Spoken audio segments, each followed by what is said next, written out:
Hi, guys. Tonight, we are not merely listening to a story. We are settling our minds and bodies into the endless, breathtaking sweep of a frozen North American plain. Let your shoulders drop. Let your jaw unclench. We are traveling back to a time and place where the world was vast, wild, and incredibly quiet.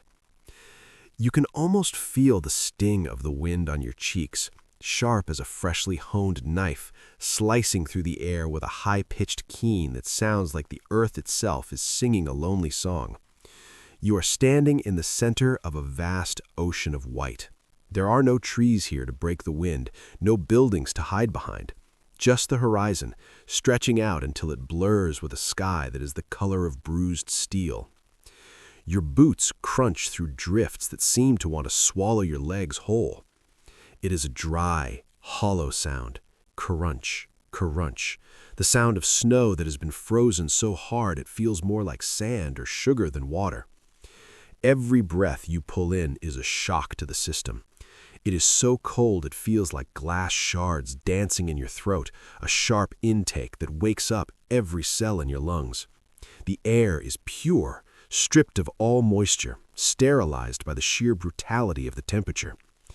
And as you stand there, surrounded by this brutal expanse of white and gray, you can't help but wonder, how did anyone manage to sleep here? How did human beings, made of soft flesh and warm blood, survive without simply turning into human icicles by dawn? Honestly, looking at this landscape with modern eyes, you probably wouldn't survive this night. Not alone. Not without some serious tricks up your sleeve.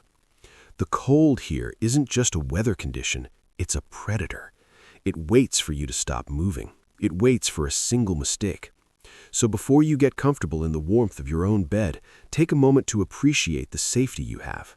Like the video and subscribe if you enjoy these journeys into the past, and let me know where you are tuning in from. I hope it is somewhere warm. Now, dim the lights in your room. Let the shadows lengthen. Your eyes adjust to the dim horizon where the snow meets the sky. The whole landscape is muffled and hushed under its blanket. There is no traffic hum, no blow of cities, no buzzing of electricity. There is only the rasp of wind dragging itself across the flat plain, shifting granules of ice from one drift to another in an endless, shifting dance. But then, you see it. A line of smoke curls upward in the distance, defying the elements. It is a thin, gray ribbon, fragile against the massive sky, yet it marks the most important thing in the world right now, life. You find yourself drawn toward it like a moth to a flame. Each step is heavier than the last, your muscles protesting against the deep snow. Your breath is already frosting your lashes, turning them white and heavy, making you blink against the chill. But still, you move toward that faint promise of warmth. As you walk, you begin to imagine the people who lived here centuries ago. These were people who knew the cold intimately, not as an enemy to be feared, but as a neighbor to be respected. They managed to build homes that turned this frozen wilderness into something survivable. The snow presses against your boots, creaking like old wood with every stride, and your ears begin to ache from the icy wind. In your mind, you trace the history of this place. Entire nations of Native Americans, the Lakota, the Cheyenne, the Blackfoot, lived through winters harsher than what you're enduring in this little stroll. They didn't just survive, they built cultures, raised families, and created art in temperatures that would freeze a car battery today.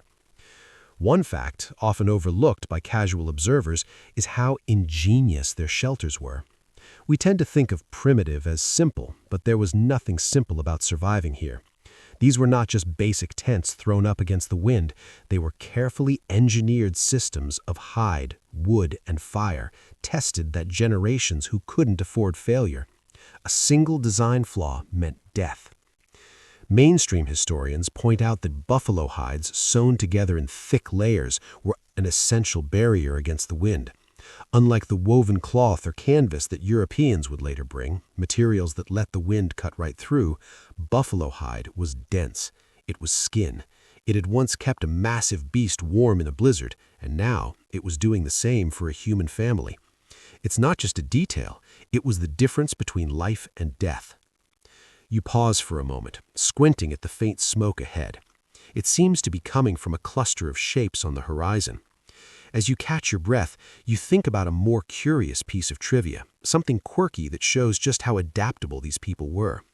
Some tribes actually smeared the outer hides of their lodges with mud or clay when storms were fierce. Now imagine doing that. It seems counterintuitive to add wet, cold mud to your house in sub-zero weather. But the wind would freeze that moisture instantly, creating a crust that acted like a natural plaster. It sealed the pores of the hide. It stopped the drafts. The hardened shell turned the lodge into something not unlike a primitive igloo wall, trapping the air inside. This kind of adaptation reminds you that ingenuity wasn't a luxury out here. It was the only way forward. You couldn't just turn up a thermostat. You had to look at the mud, the snow, and the hides and figure out how to combine them to cheat the frost. As you keep walking, the air seems to thin.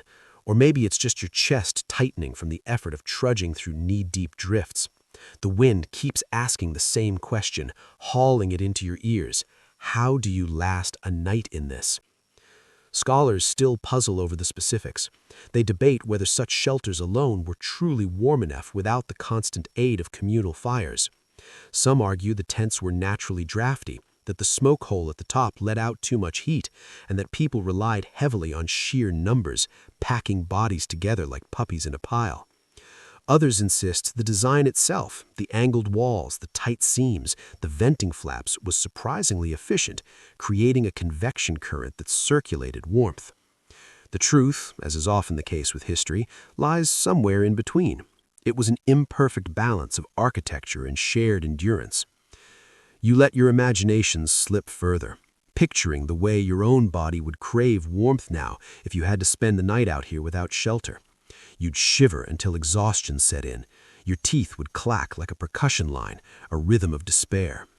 Eventually, your muscles would give out, your thinking would slow, and you would simply lie down and sleep the final sleep. That's the reality of exposure. Your body can't win against nature without clever tools. And it's here, in this vast openness, that you realize how extraordinary it was for native peoples not just to endure, but to thrive. To raise children here, to hold ceremonies, to laugh and dream while the wind outside clawed at their shelters like a living beast trying to get in. The smoke trail looms larger now. It is clearer, thicker, a dark smudge against the gray sky. It is a sign of life against all odds. You picture a circle of tents gathered ahead, their pointed tops rising from the snow like stubborn reeds in a frozen lake. Each one is a beacon of survival. Each one is filled with stories you can almost hear if you close your eyes and listen through the wind. Imagine stepping closer. Your frozen boots crunch softly, the sound muffled by the deepening drifts. You hear the muffled bark of a dog, a sharp staccato sound that cuts through the wind. You hear the distant cry of a baby quickly hushed, swaddled in fur. These sounds are shocking in the emptiness. The outside world is merciless, a landscape of ice and wind that cares nothing for human life. But inside those hide walls, inside there is light, inside there is heat, inside is a cocoon of human resilience that has stood the test of time. For a moment, you just stand there, your own breath drifting out in clouds before you, vanishing into the gale. You think about how the first lesson of surviving the night is simply to move towards the fire, always towards the fire. The tents ahead promise more answers. They hold the secrets of the night. But for now, you hold on to the thought that clever hands, clever hearts, and an unbreakable will have turned this impossible plain into a place where people lay down at night, close their eyes, and actually found rest. You step closer now, boots sinking into the drifted snow as the wind whistles around your ears, urging you forward, urging you out of the cold and into the story that awaits inside the circle. The journey is just beginning, and the night is long, but the smoke promises that you will not have to face it alone. You step closer now. your boots sinking deeper into the drifted snow with a heavy, rhythmic crunch. The wind whistles around your ears, a constant high-pitched companion that has followed you across the miles of open emptiness. But as you trudge forward, the trail of smoke you've been following thickens, transforming from a faint gray wisp into a sturdy column of white against the darkening sky. And soon, the outline of a small village appears. It doesn't rise up suddenly like a modern city of brick and steel. Instead, it seems to grow organically out of the snow itself. It is a cluster of tipis, gathered in a tight formation like a herd of bison bracing against the storm. From this distance, they look almost fragile, cones of skin and wood set against the fury of a continental winter. But as you draw nearer, you see their true nature. Each structure stands defiant, tall, and purposeful. Its hide covering is drawn snug against a skeleton of wooden poles that pierce upward into the sky, meeting at the top like clasped hands praying to the heavens. You feel a sense of invitation, a magnetic pull that is older than history. It is as if the circle itself speaks to you through the howling gale, saying, "Come inside, traveler. You don't belong out there. The void is for the wind. The circle is for the living." Villages on the winter plains weren't scattered at random. You realize, looking at the layout, that there is a profound intelligence at work here. They were often built in a circle, or a semicircle opening to the east, away from the prevailing weather. The openings between the lodges were carefully arranged so that the harsh winds, the ones that could freeze exposed skin in minutes, couldn't blow straight through the heart of the camp. Mainstream historians and archaeologists have pointed out that this circular planning wasn't just spiritual, representing the cycles of life and the sun, though it was certainly that. It was also intensely practical. It was aerodynamics. The curved surfaces of the tipis deflected the wind, forcing it to flow around the structures rather than smashing against them flat on. The design let families shelter each other, their homes bracing the storm as one collective body rather than as individual vulnerable shelters.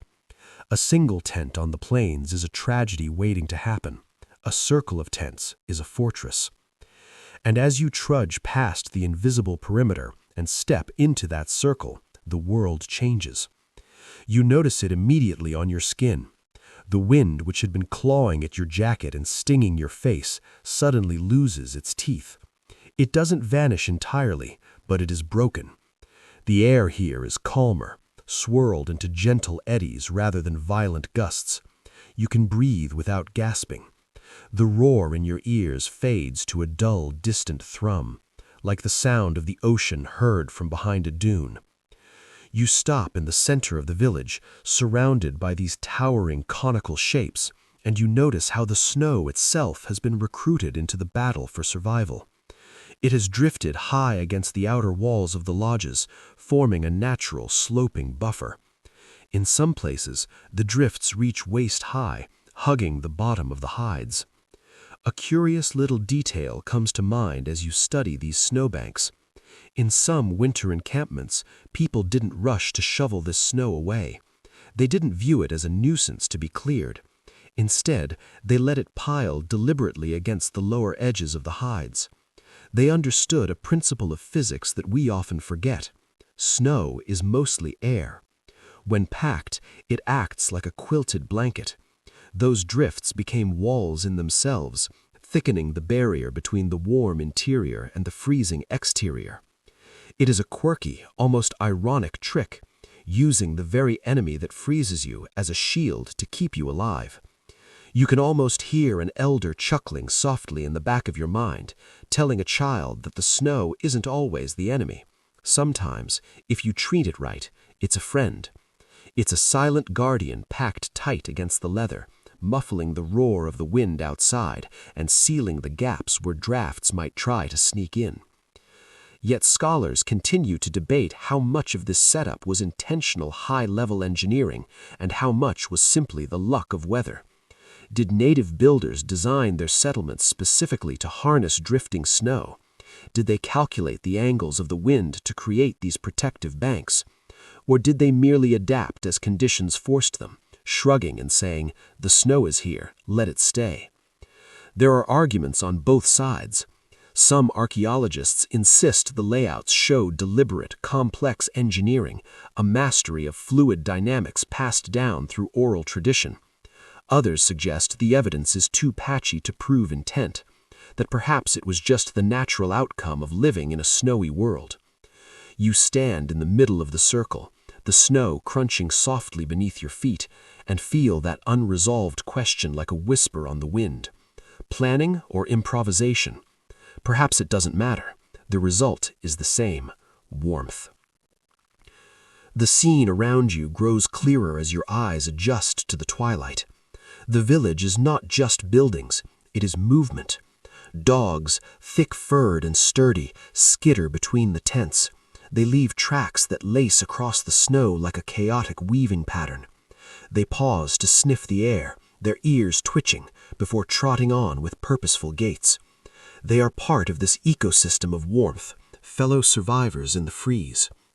Children's laughter drifts on the cold air, a sound so unexpected it feels magical. It is muffled by the heavy fur hoods they wear, but it is unmistakable. From a distance, it's easy to romanticize this life, to see it as a picturesque painting of noble savagery. But if you step inside those walls with your modern lungs and your soft, heated home sensibilities, you'd feel the sharp edge of survival pressing constantly at your back. No one here could afford to let their guard down entirely. The tents were close together, not just for wind protection, but for safety. At night, wolves might prowl just beyond the firelight, their yellow eyes watching for a straggler. Enemy raiders might test the camp, looking for weakness. The circle itself, enclosing the people like clasped hands, said, "We are together. We are watching." You notice how each tipi has its entrance turned slightly away from the wind, never facing directly into the storm. You picture families ducking in, brushing off snow with a practiced sweep of the hand, stomping their moccasins to dislodge the ice before slipping inside. And you realize that even the smallest detail, direction, placement, order, was part of the survival game. Nothing here was casual. A door facing the wrong way meant a lodge filled with snow in minutes. A lodge placed too far apart meant isolation. Your imagination keeps filling in the gaps of what you see. You visualize women tightening the cords that lash the hides to the ground, their fingers strong and sure despite the cold. They check for gaps where drafts might try to sneak in, adjusting the tension of the leather. Men carry wood, their shoulders straining under frozen logs cut from far-off river groves, the timber clattering as it is dropped near the entrances.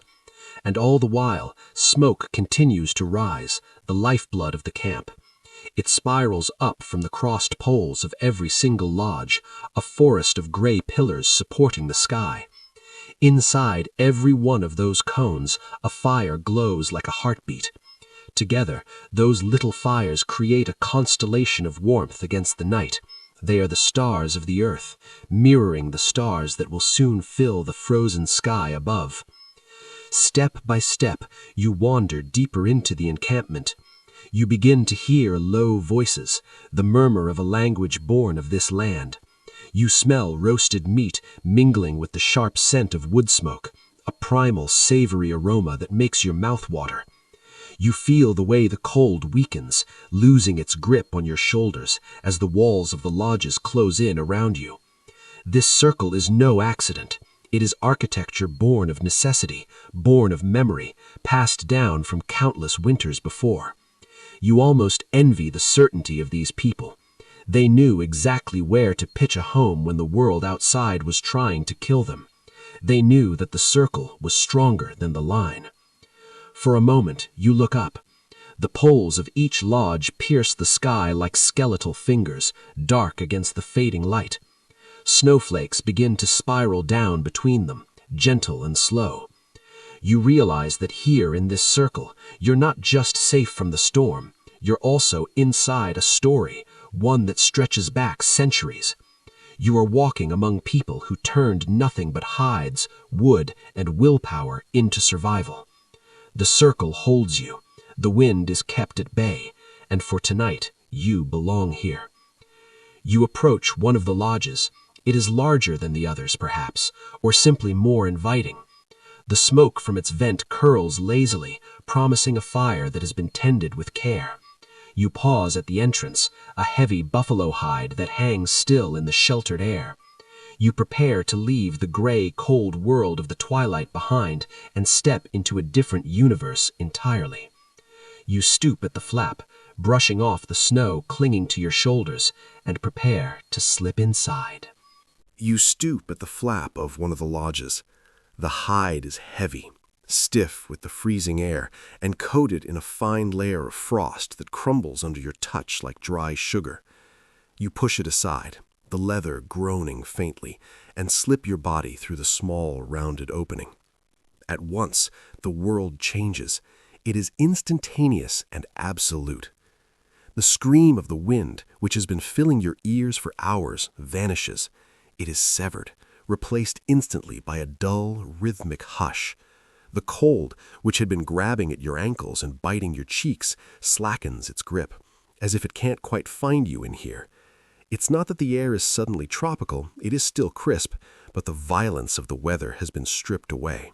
You have stepped out of the wild and into a womb. You stand there for a moment, half crouched, letting the heavy flap fall back into place behind you. Thud. The seal is complete. You are greeted by a darkness that feels alive, a space stitched together from hides and warmed by firelight. It takes your eyes a long, slow moment to adjust. You are coming from a world of blinding white snow and gray sky into a cavern of amber and shadow. Slowly, the details emerge from the gloom. The center of the lodge is dominated by a glow. Flames lick upward from a shallow pit, not roaring like a bonfire, but burning with a steady, calculated intensity. Smoke curls lazily through the air, rising in a wavering column toward the vent far above. The light is soft, flickering against the angled walls, painting everything in shades of orange, copper, and deep brown. The air here has weight. It smells of wood smoke, rich and resinous, likely from pine or cedar logs dragged from distant river valleys. It mingles with the scent of tanned leather, a musky, earthy perfume that seems to seep from the very walls. There is a faint sharpness to it, too, perhaps the tang of dried meat hanging in the shadows, or the sweetgrass braided into the bedding. You feel the scent cling to your hair, to your clothes, settling into the fibers of your jacket. It is the smell of habitation. It is the smell of home. You realize that for the people who lived here, this scent was their constant companion. To breathe was to taste the lodge. European explorers who later visited these camps often remarked on it, how you could smell a returning hunter before you saw him because he carried the aroma of the fire and the hide wherever he went. It was a badge of survival. You take a step forward, and your boots do not crunch on frozen earth. Instead, there is a softness underfoot. The ground has been transformed. Rush mats, woven with intricate patterns from dried river reeds, spread across the packed dirt. Over these, heavy furs, buffalo, bear, elk, are layered like carpets. You let yourself sink down, first to your knees, then sitting fully cross-legged. You feel how the hides absorb sound, how the layers of fur and reed separate you from the freezing soil below. Mainstream historical accounts describe this central fire as the heart of every lodge, a constant, non-negotiable presence. It wasn't just about cooking the evening meal, it was the engine of the home. The fire warmed the air, yes, but it did something equally important. It controlled moisture. In a space made of skin and wood, dampness was the enemy. Dampness meant rot. Dampness meant mold. Dampness meant the cold could conduct straight into your bones. The fire dried the hides, keeping them taut and weatherproof. It kept the bedding usable through long months of frost. Archaeologists excavating old winter campsites often find layers of deeply charred earth in the center of teepee rings, evidence of fires that burned continually, day and night for weeks or months at a time. Without that central flame, the lodge would collapse into a damp, cold, unlivable shell. The fire was the tenant, the people were just its guardians. As you sit there, the warmth beginning to penetrate the layers of your modern clothing, a curious little observation creeps into your mind. You blink and your eyes sting slightly. A tear rolls down your cheek, not from emotion, but from the air itself. Early European visitors, traders, trappers, missionaries, often complained bitterly in their journals about the atmosphere inside these lodges. They wrote that the smoke made their eyes water so badly they could hardly see, that they coughed and wheezed while their hosts sat comfortably, chatting and laughing. It's a vivid image, a rugged explorer, wrapped in wool, weeping uncontrollably from the smoke, while a native elder sits across from him, perfectly composed. And yet the families living here didn't seem bothered. Why? Some scholars suspect they simply grew accustomed to it. Their lungs and eyes, toughened by a lifetime of winters, had developed a tolerance that outsiders lacked. It was just a fact of life, like the wind outside. Others suggest it was a matter of engineering that outsiders didn't understand. The clever placement of the smoke flaps, those ears at the top of the teepee, could be adjusted with long poles to catch the wind just right, creating a vacuum that sucked the smoke out.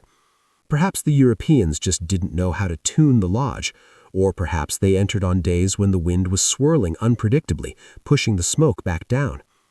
Either way, you picture yourself squinting through the blue haze, wiping your eyes. It's a quirky detail. You suffer, they thrive. It reminds you that comfort is relative. To you, the smoke is an irritant.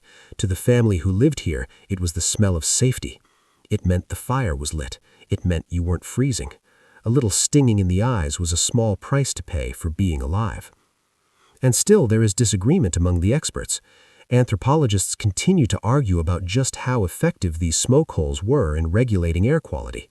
Were they marvels of aerodynamic design, carefully oriented to prevailing winds to create a perfect chimney effect? Or were they little more than constant nuisances, letting in freezing drafts as much as they vented smoke? The evidence is frustratingly elusive. Smoke leaves no shadow in the archaeological record. You tilt your head back, staring up into the cone of the lodge. Far above, at the very apex where the poles cross like a starburst, you see a faint shaft of daylight, or is it moonlight now, where the smoke drifts upward. It rushes toward that hole, desperate to escape. You feel the weight of that unanswered question pressing on your chest along with the haze. Was it perfect? No. But was it genius? Absolutely. And yet, even with the sting in your eyes, you can't deny the coziness of this space. It wraps around you. The conical shape reflects the heat inward, focusing it back toward the center where the people are. Around you, the shadows soften. You begin to notice that you are not alone in this imagination. Families cluster close to the edges of the light. Children curl up under blankets of fur, their soft breathing mingling with the crackle of the flames. You hear the shuffle of a woman adjusting hides at the entrance, pulling them tighter against a new gust that tries to force its way in. A man pokes the fire with a stick, sending a shower of orange sparks drifting up into the dim rafters. The air here has weight. It smells of wood smoke, rich and resinous, likely from pine or cedar logs dragged from distant river valleys. It mingles with the scent of tanned leather, a musky, earthy perfume that seems to seep from the very walls. There is a faint sharpness to it, too, perhaps the tang of dried meat hanging in the shadows or the sweetgrass braided into the bedding. You feel the scent cling to your hair, to your clothes, settling into the fibers of your jacket. It is the smell of habitation. It is the smell of home. You realize that for the people who lived here, this scent was their constant companion. To breathe was to taste the lodge. Early European explorers who later visited these camps often remarked on it, how you could smell a returning hunter before you saw him because he carried the aroma of the fire and hide wherever he went. It was a badge of survival. You take a step forward, and your boots do not crunch on frozen earth. Instead, there is a softness underfoot. The ground has been transformed. Rush mats, woven with intricate patterns from dried river reeds, are spread across the packed dirt. Over these, heavy furs, buffalo, bear, elk, are layered like carpets. You let yourself sink down, first to your knees, then sitting fully cross-legged. You feel how the hides absorb sound, how the layers of fur and reed separate you from the freezing soil below. Mainstream historical accounts described this central fire as the heart of every lodge, a constant, non-negotiable presence. It wasn't just about cooking the evening meal, it was the engine of the home. The fire warmed the air, yes, but it did something equally important. It controlled moisture. In a space made of skin and wood, dampness was the enemy. Dampness meant rot. Dampness meant mold. Dampness meant the cold could conduct straight into your bones. The fire dried the hides, keeping them taut and weatherproof. The fire kept the bedding usable through long months of frost. Archaeologists excavating old winter campsites often find layers of deeply charred earth in the center of tipi rings, evidence of fires that burned continually, day and night for weeks or months at a time. Without that central flame, the lodge would collapse into a damp, cold, unlivable shell. The fire was the tenant, the people were just its guardians. As you sit there, the warmth beginning to penetrate the layers of your modern clothing, a curious little observation creeps into your mind. You blink and your eyes sting slightly. A tear rolls down your cheek, not from emotion, but from the air itself. Early European visitors, traders, trappers, missionaries, often... The longer you sit inside the lodge, the more your eyes adjust, and the glow of the flames begins to sharpen the details around you. You stop looking at the fire itself and start looking at what holds this space together. You notice the walls. They are not flat or uniform like the drywall of a modern house, nor are they flimsy like the nylon of a camping tent. They are thick, textured, and heavy. They are layers of buffalo hides, stitched tightly together and stretched over the wooden framework. They are heavy enough that when the wind outside gusts, slamming against the structure with the force of a battering ram, the walls rattle, but they do not break. They ripple faintly, a shudder running through the skin, but mostly they stand firm. They are the walls of a fortress built from flesh and fiber instead of stone. You realize with a sudden jolt of perspective that you are sitting inside a living thing, or rather a structure made of things that once lived. Mainstream historians and anthropologists often remind us that the buffalo, the American bison, was the lifeblood of the plains peoples. We hear this in history class, but sitting here, enclosed by it, you feel it. The buffalo provided meat for the belly, bone for the tools, and here it provided the very shell that separates you from the freezing void. To create this shelter wasn't a matter of buying materials. It was a massive communal undertaking of labor and skill.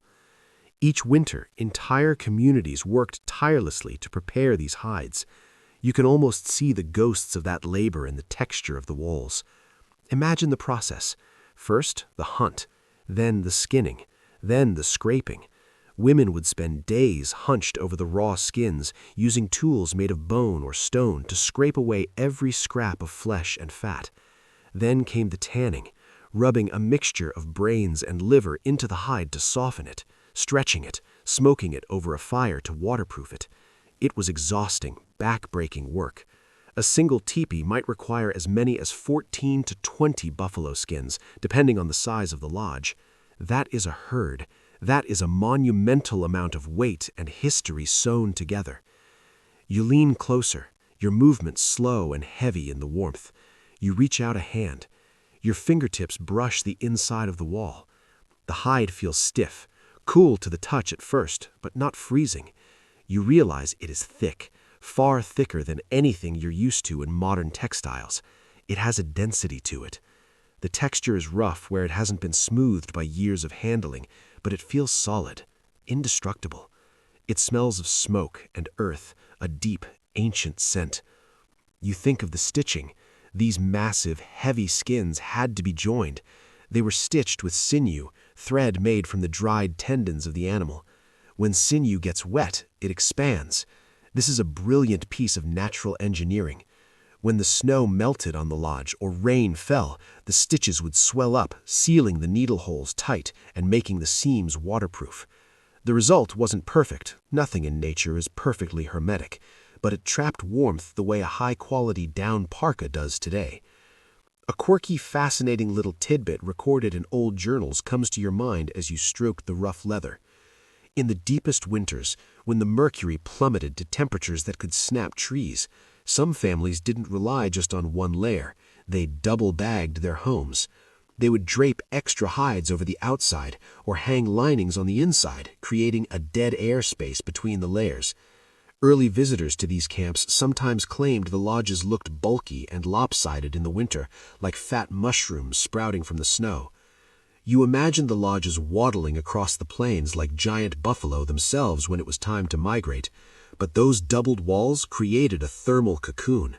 It made the structures heavier, harder to pack up and move, but for the months of the deep freeze, mobility was sacrificed for heat. It was a trade-off everyone was willing to make. Still, scholars debate just how draft-proof these buffalo hide coverings really were. It is a subject of contention. Some researchers argue that old hides, blackened by years of smoke, would eventually stiffen and crack, leaving microscopic gaps where icy air could creep in like water through a sieve. They suggest that the warmth of the teepee is romanticized, and that inside it was a constant battle against drafts. Others counter this view.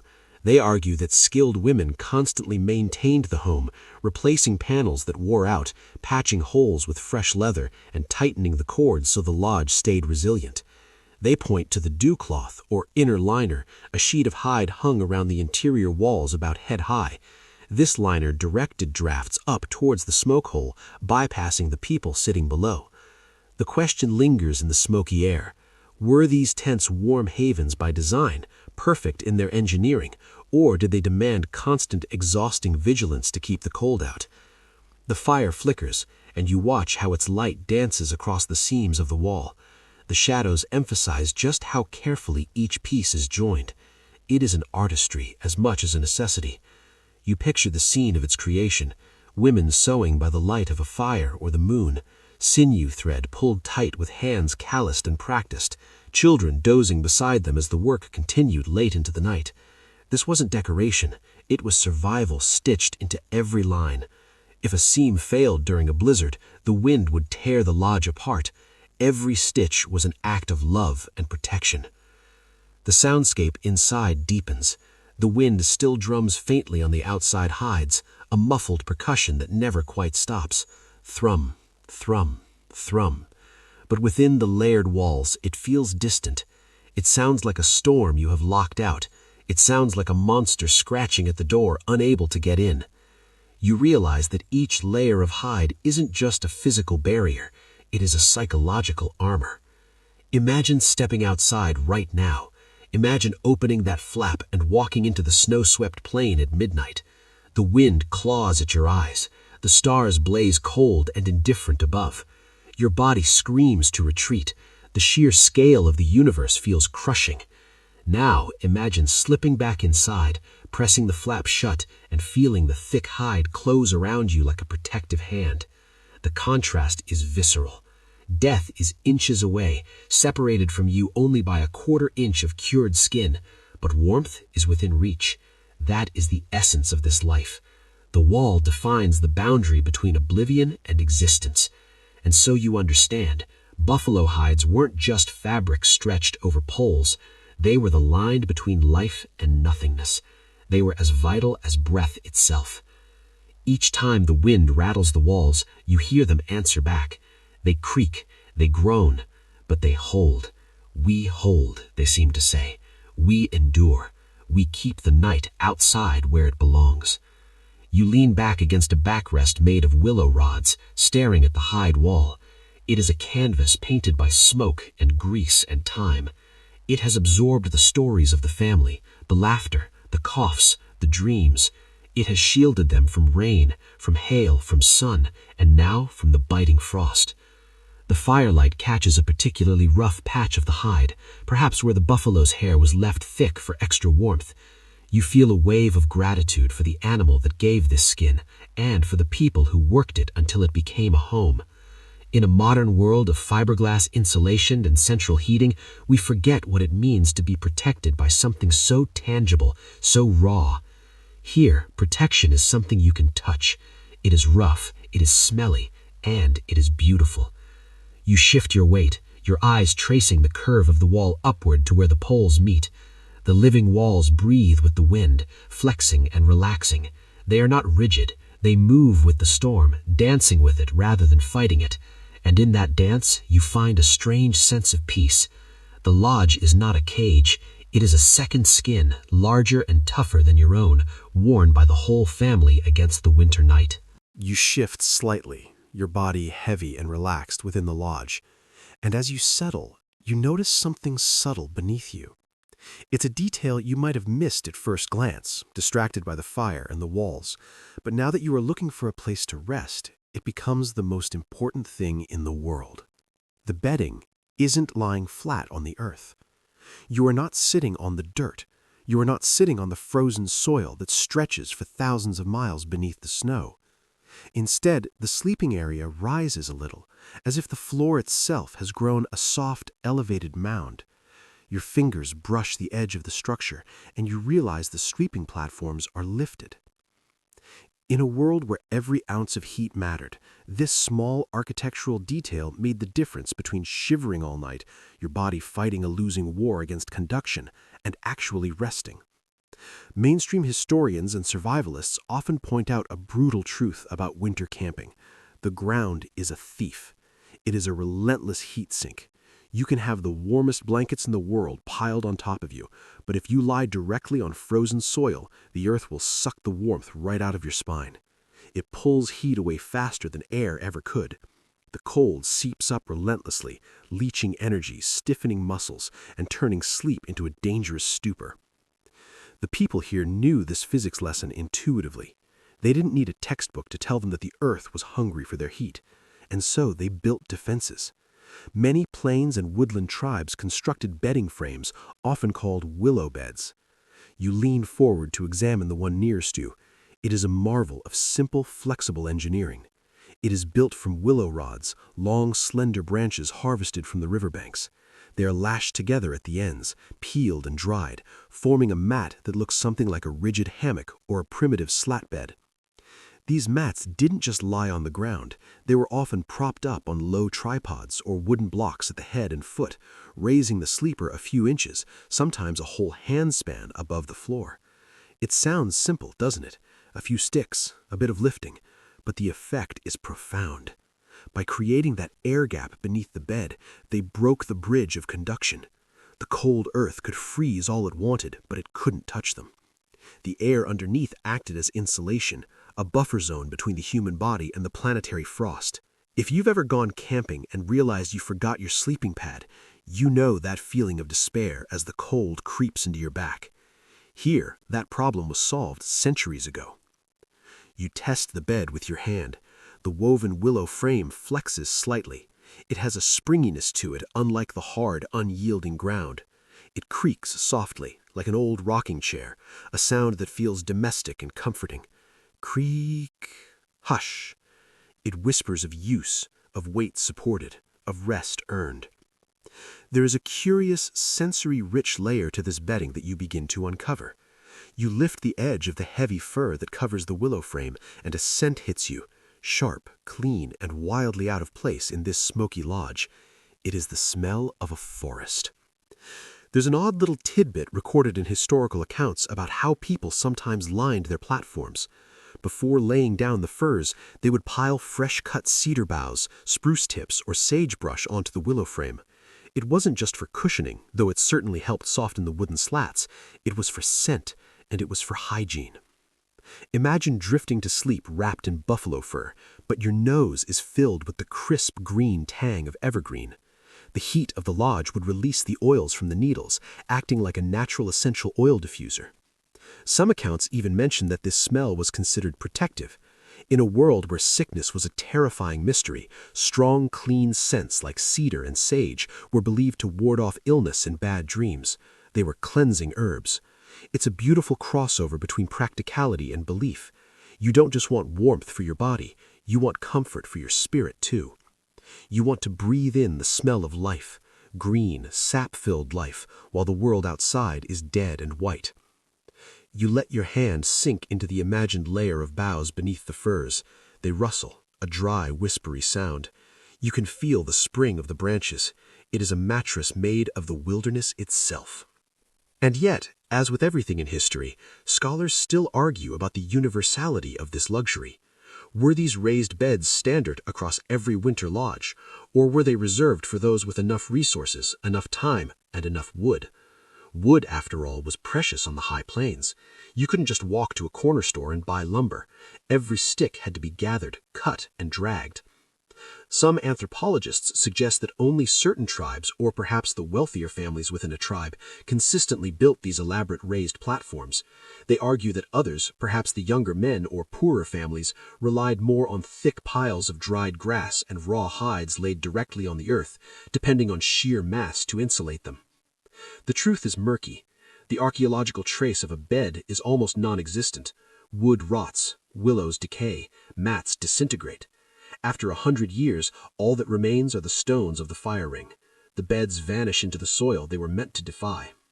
So you sit here in this moment between history and imagination, wondering if you were perched on a common bed of the time or something a little rarer, a high-status sleeping throne. The feel of it is convincing, though. You shift your weight onto the platform, swinging your legs up. The woven frame groans gently, accommodating you. The sensation is of suspension. You are floating. You are hovering over the ice. The firelight flickers across the platform, catching the outlines of the firs layered thick on top. You can almost imagine a family curling up together here. The bed is not narrow like a modern twin mattress. It is wide, meant for sharing. Children tucked between parents, a grandmother muttering softly at the edge, everyone packed close. This wasn't just for warmth, though that was the primary driver. It was for reassurance. In the pitch black of a winter night, with the wind howling like a demon outside, you wanted to feel the living warmth of your kin. You wanted to know you weren't the only one awake. Above the sleepers, the smoke spirals lazily toward the vent. Beneath them, the cold waits, trapped in the dirt, unable to breach the simple magic of willow rods and air. Your senses keep pulling you deeper into the experience. The fur beneath your hand, the layer that sits on top of the pine boughs, is dense and soft. Maybe it is wolf or thick winter bear or the woolly hide of a bison killed in late autumn when its coat was at its prime. It still carries the faint musk of animal life, a smell that is heavy and grounding. The air around the bed is warmer than the air at the door. You are in the microclimate of the lodge. You can relax your jaw. You can stop clenching your teeth against the chill. You listen to the fire's low crackle, feel the rise of heat drifting upward, and recognize how cleverly all the parts work together. The hides above reflect the heat down, the bedding below pushes the cold away, and you are suspended in the middle, in the sweet spot of survival. It's easy to forget how fragile that balance is. If the bedding rots from damp, the cold wins. If the fire goes out, the cold wins. If the willow snaps, you fall to the earth. But for now, here inside this winter lodge, the raised platform feels like a sanctuary. It elevates you not just above the ground, but above the constant gnawing fear of freezing. You run your hand along the smooth, polished wood of the bed frame's edge. It has been worn smooth by countless nights of sleep. It feels solid. It feels engineered. And as you ease yourself back, staring into the firelight, you realize the lesson hidden in these wooden frames. Sometimes the simplest lift, just a handspan above the hard reality of the ground, is what keeps you alive through the longest, darkest nights. You were not sleeping on the snow. You were sleeping on human ingenuity. You lie back on that raised platform, pulling the nearest covering across your chest. It is heavy, promising a weight that will pin you down into sleep. The ground is forgotten. The cold is a floor below you. You are safe in the air. You lean back on that raised platform, your body sinking into the willow frame, and you reach for the nearest covering. You pull it across your chest, and immediately you are struck by the sensation. It is not like pulling up a sheet or a synthetic comforter. It is an event. The covering is heavy. It lands on you with a reassuring, crushing gravity. It settles into the curves of your body, pressing you down into the mattress. It is not a blanket in the modern sense. It is a quilt of pelts stitched together, a mosaic of the wild. You realize that you are pulling the landscape itself over your shoulders. Each piece carries the warmth of an animal that once roamed these same frozen plains: bison, deer, elk, perhaps the softer, denser fur of a winter fox or a wolf at the edges, layer upon layer, trapping air the way modern sleeping bags try to do with synthetic fibers, only heavier, more primal, and vastly more effective. The sensation is immediate. The cold, which had been nipping at your extremities, withdraws. It is chased away from your skin, retreating back to the frost-rimmed walls. You sink into a cocoon thick enough to muffle the outside world entirely. Historians and ethnographers often point out that winter bedding in native lodges was a complex art form, not just a heap of raw hides thrown together. It was textile engineering. Women, the architects of the lodge's interior, often sewed fur into intricate patchwork blankets. Their stitches were as deliberate and watertight as those used to make the lodge itself. These coverings were prized possessions. They weren't disposable. They were heirlooms, sometimes handed down through families, repaired season after season. A particularly good winter robe, soft and thick, was a symbol of wealth and skill. It became as central to survival as the fire in the hearth. When European explorers first described these beds, they marveled at the sheer volume of them. They wrote of piles of fur so dense that a person could vanish beneath, creating a thermal environment warm enough to endure nights when the frost outside was creeping into the marrow of the trees. They described sleeping under buffalo robes that had the hair turned inward against the skin, creating a pocket of warm air that felt like a furnace. But there is also a quirky, delightful little footnote here that often gets lost in the rugged stories of buffalo and bear. Some tribes didn't just use fur, they layered in feathers. Imagine that for a moment. In a world of heavy leather and coarse hair, there was also the softness of birds. Goose down and duck feathers, harvested during the spring and autumn migrations, were sometimes stuffed into covers made of lighter skins or woven textiles. It created a primitive duvet. It sounds luxurious, almost decadent, sleeping on a feather bed while a blizzard rages outside. And yet it was born not from indulgence, but from ruthless resourcefulness. Every scrap had a purpose. Nothing was wasted. If a bird was hunted for food, its feathers were saved for warmth. You imagine lying beneath a patchwork of downy quilts. The feathers rustle faintly as you shift, a dry whispering sound like wind in dry grass. Shh, shh. It feels softer than the heavy buffalo hides, lighter, trapping heat in thousands of tiny air pockets. Scholars remain divided on how common these feather-filled coverings were across the plains. Some argue that only certain woodland groups, or those with access to vast wetland waterfowl populations, could produce them regularly. They suggest that for the nomadic horse tribes of the high plains, heavy hides were far more practical and durable. Others claim that trade networks were vast and efficient.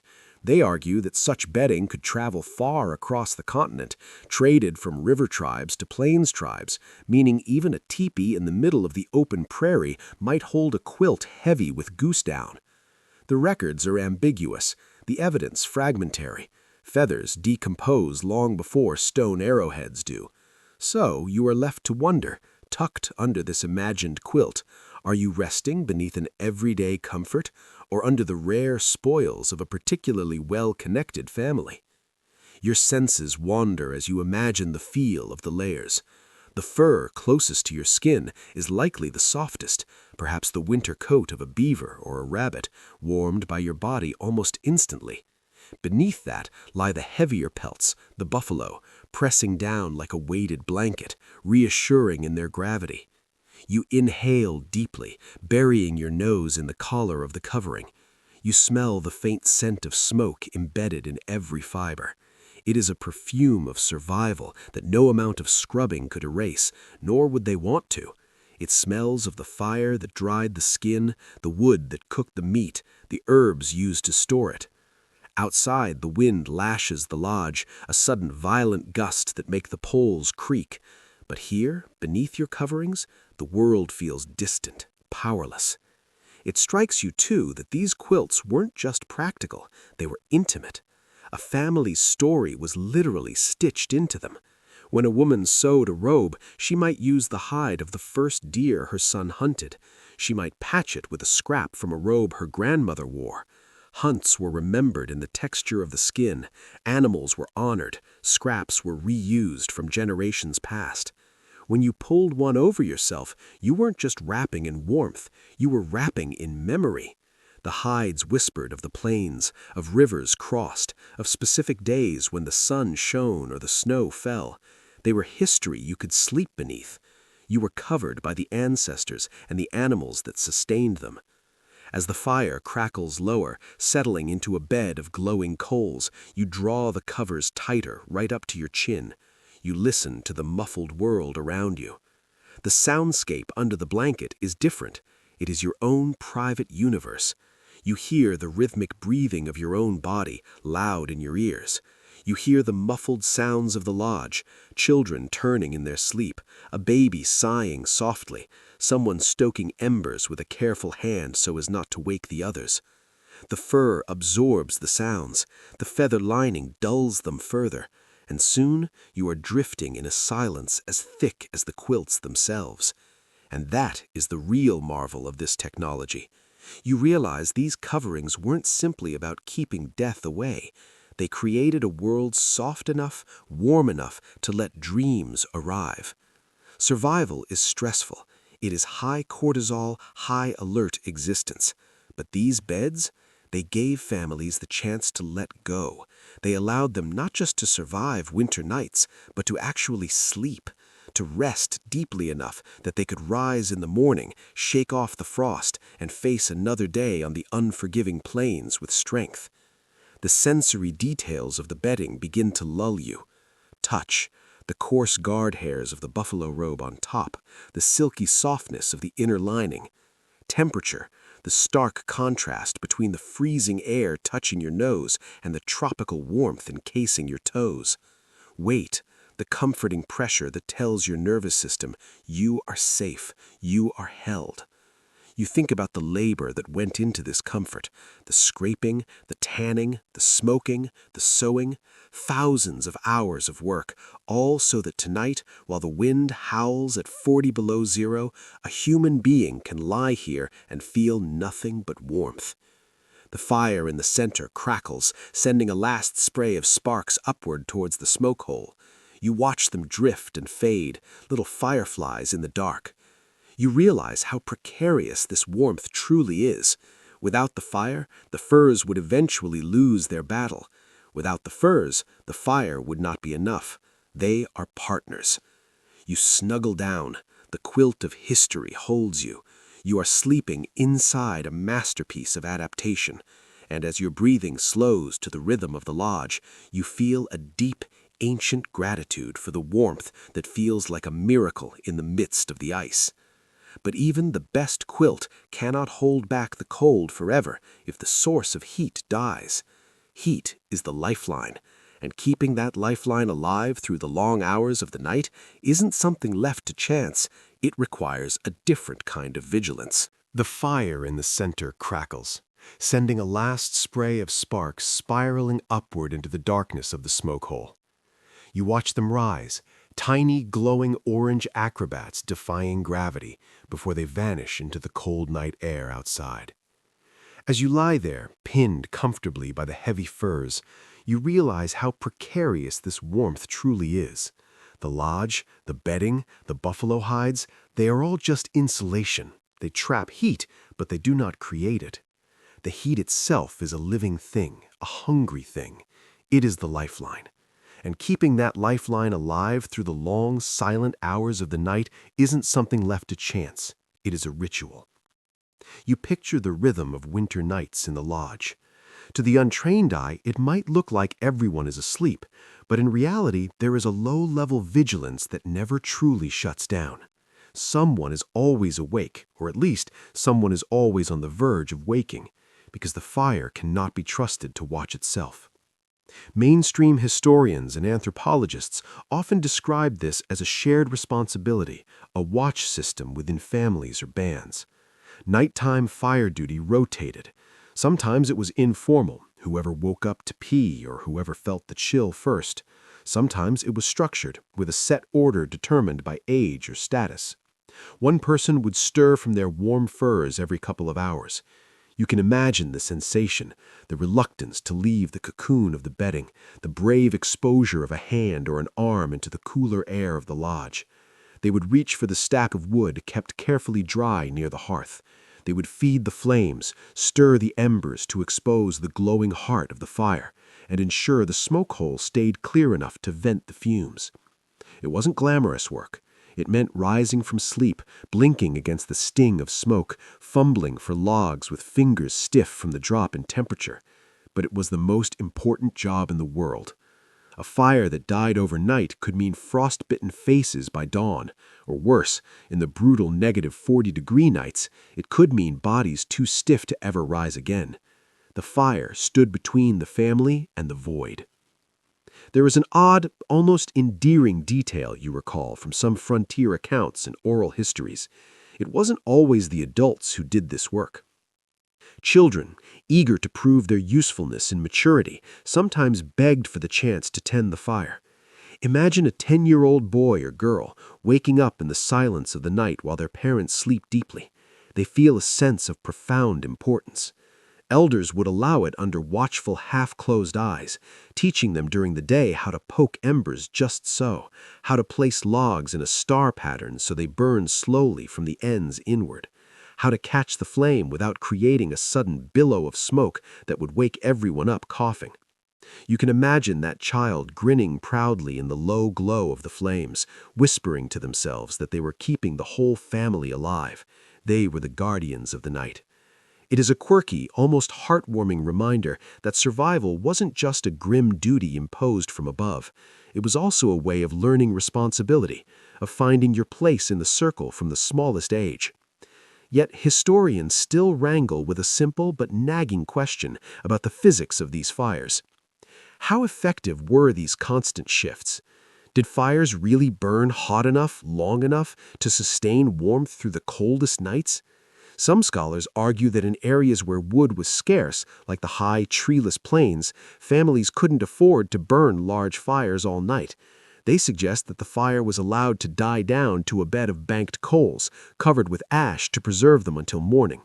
In this scenario, the hides and bedding alone carried the load, and the interior of the lodge would have dropped to freezing temperatures by 3 a.m. Others insist that this view underestimates the resourcefulness of the people. They argue that dry wood was harvested from rivers, that buffalo dung, chips, burned hot and slow, and that without vigilant tending and active flame, the frost would creep in relentlessly. The debate continues, smoldering like the embers themselves, unresolved but endlessly fascinating. Was the lodge a hothouse, or was it just barely survivable? You let yourself imagine one of those shifts. You stir in your bedding. The air in the lodge has cooled. You can see your breath misting faintly in the dim light. Someone rises beside you, maybe a father, maybe an aunt. They move quietly, padding across the rush mats to the fire. The sound of logs shifting is soft, clunk, hiss, crack, but reassuring. It is the sound of safety being renewed. Sparks flare up, casting long, dancing shadows across the lodge walls. The sudden burst of light reveals the sleeping forms of the others, undisturbed. Warmth pushes back against the chill that had begun to seep up from the earth. You relax again, your muscles loosening as the temperature rises those critical few degrees. You know someone is watching. The watchfulness itself becomes part of the lullaby. The fire has its own personality here. It is not an object, it is a companion. It hisses when damp wood meets heat, complaining like a tired elder. It roars softly when a log catches properly, a sound of satisfaction. It sighs into embers when left too long alone. You can almost hear it communicate with the fire tender. "Feed me," it says, "and I will protect you." And like every living thing, it needs caretakers. The rhythm of tending, the poke, the shift, the small exhale of smoke becomes the background music of winter nights. It is a domestic percussion that marks the passing of time more reliably than any clock. You lie back under your furs and let the warmth creep into your bones. The flames, though modest, give the illusion of safety. They push back the shadows. They paint the interior of the lodge in warm, golden tones that make the cold outside feel like a distant rumor. And the knowledge that someone is always rising, always feeding the fire, lets you drift towards sleep without the weight of worry. Out here on a plane that could kill you with a single lapse in judgment, that trust is worth more than any quilt or covering. You trust the fire tender with your life. You sleep because they are awake. And so you learn that survival in the lodge wasn't silent endurance. It was teamwork. It was vigilance. It was the quiet hum of duty shared between generations. Each log tossed onto the flames was a promise whispered in the dark. "We will keep you warm until morning." The fire glows steadily now, settling into a comfortable burn. But as you watch the flames dance, you notice another trick at play. Near the edge of the fire pit, nestled right up against the hot coals, but not quite in them, sit several smooth, round stones. They lie there quietly, heating in silence, gathering energy as if they are storing the day's sun. At first, you think they are just part of the hearth, a border to keep the ash contained. But then, a little later, you see the fire tender pick up a pair of wooden tongs. They lift one of these stones carefully. It is radiating heat, shimmering in the air. Where is that stone going? It is not staying by the fire. It is being moved towards the beds. This wasn't just about air temperature. This was localized heating. It was thermal engineering at its most intimate. And as you watch the stone move through the dark, you realize that the fire has a way of leaving the hearth and coming right into the bed with you. The fire tender moves with a deliberate slowness, holding the wooden tongs steady. Clamped firmly between them is a stone about the size of a cantaloupe. It doesn't glow red, that would be too hot, dangerous, but it radiates a palpable wave of energy. You can see the air shimmering around it, warping the light of the fire. At first, you think it's nothing, just a rock. But then you realize what is happening. These stones are miniature suns. They have been sitting by the fire for hours, silently absorbing the heat, drinking it in and storing it deep within their dense mineral cores. Now they're being deployed. The tender carries the stone toward the sleeping area, but they don't just drop it into the furs. That would singe the hair and burn the sleeper. Instead, they pause at a small pile of materials, scraps of thick leather, perhaps bundles of dried grass or sheets of birch bark. With practiced care, they wrap the hot stone. They swaddled it like a newborn baby. Only then is it tucked beneath the bedding. It slides under the heavy buffalo robes, pushed down to the foot of the bed, or perhaps placed near the small of a back. It disappears into the dark layers of the quilt. This wasn't just clever, it was survival distilled to its simplest, most elegant form.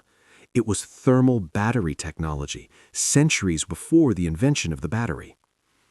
Historians and ethnographers have pointed out how widespread this practice was among indigenous groups who endured bitter winters, from the Lakota on the plains to the Algonquin in the woodlands.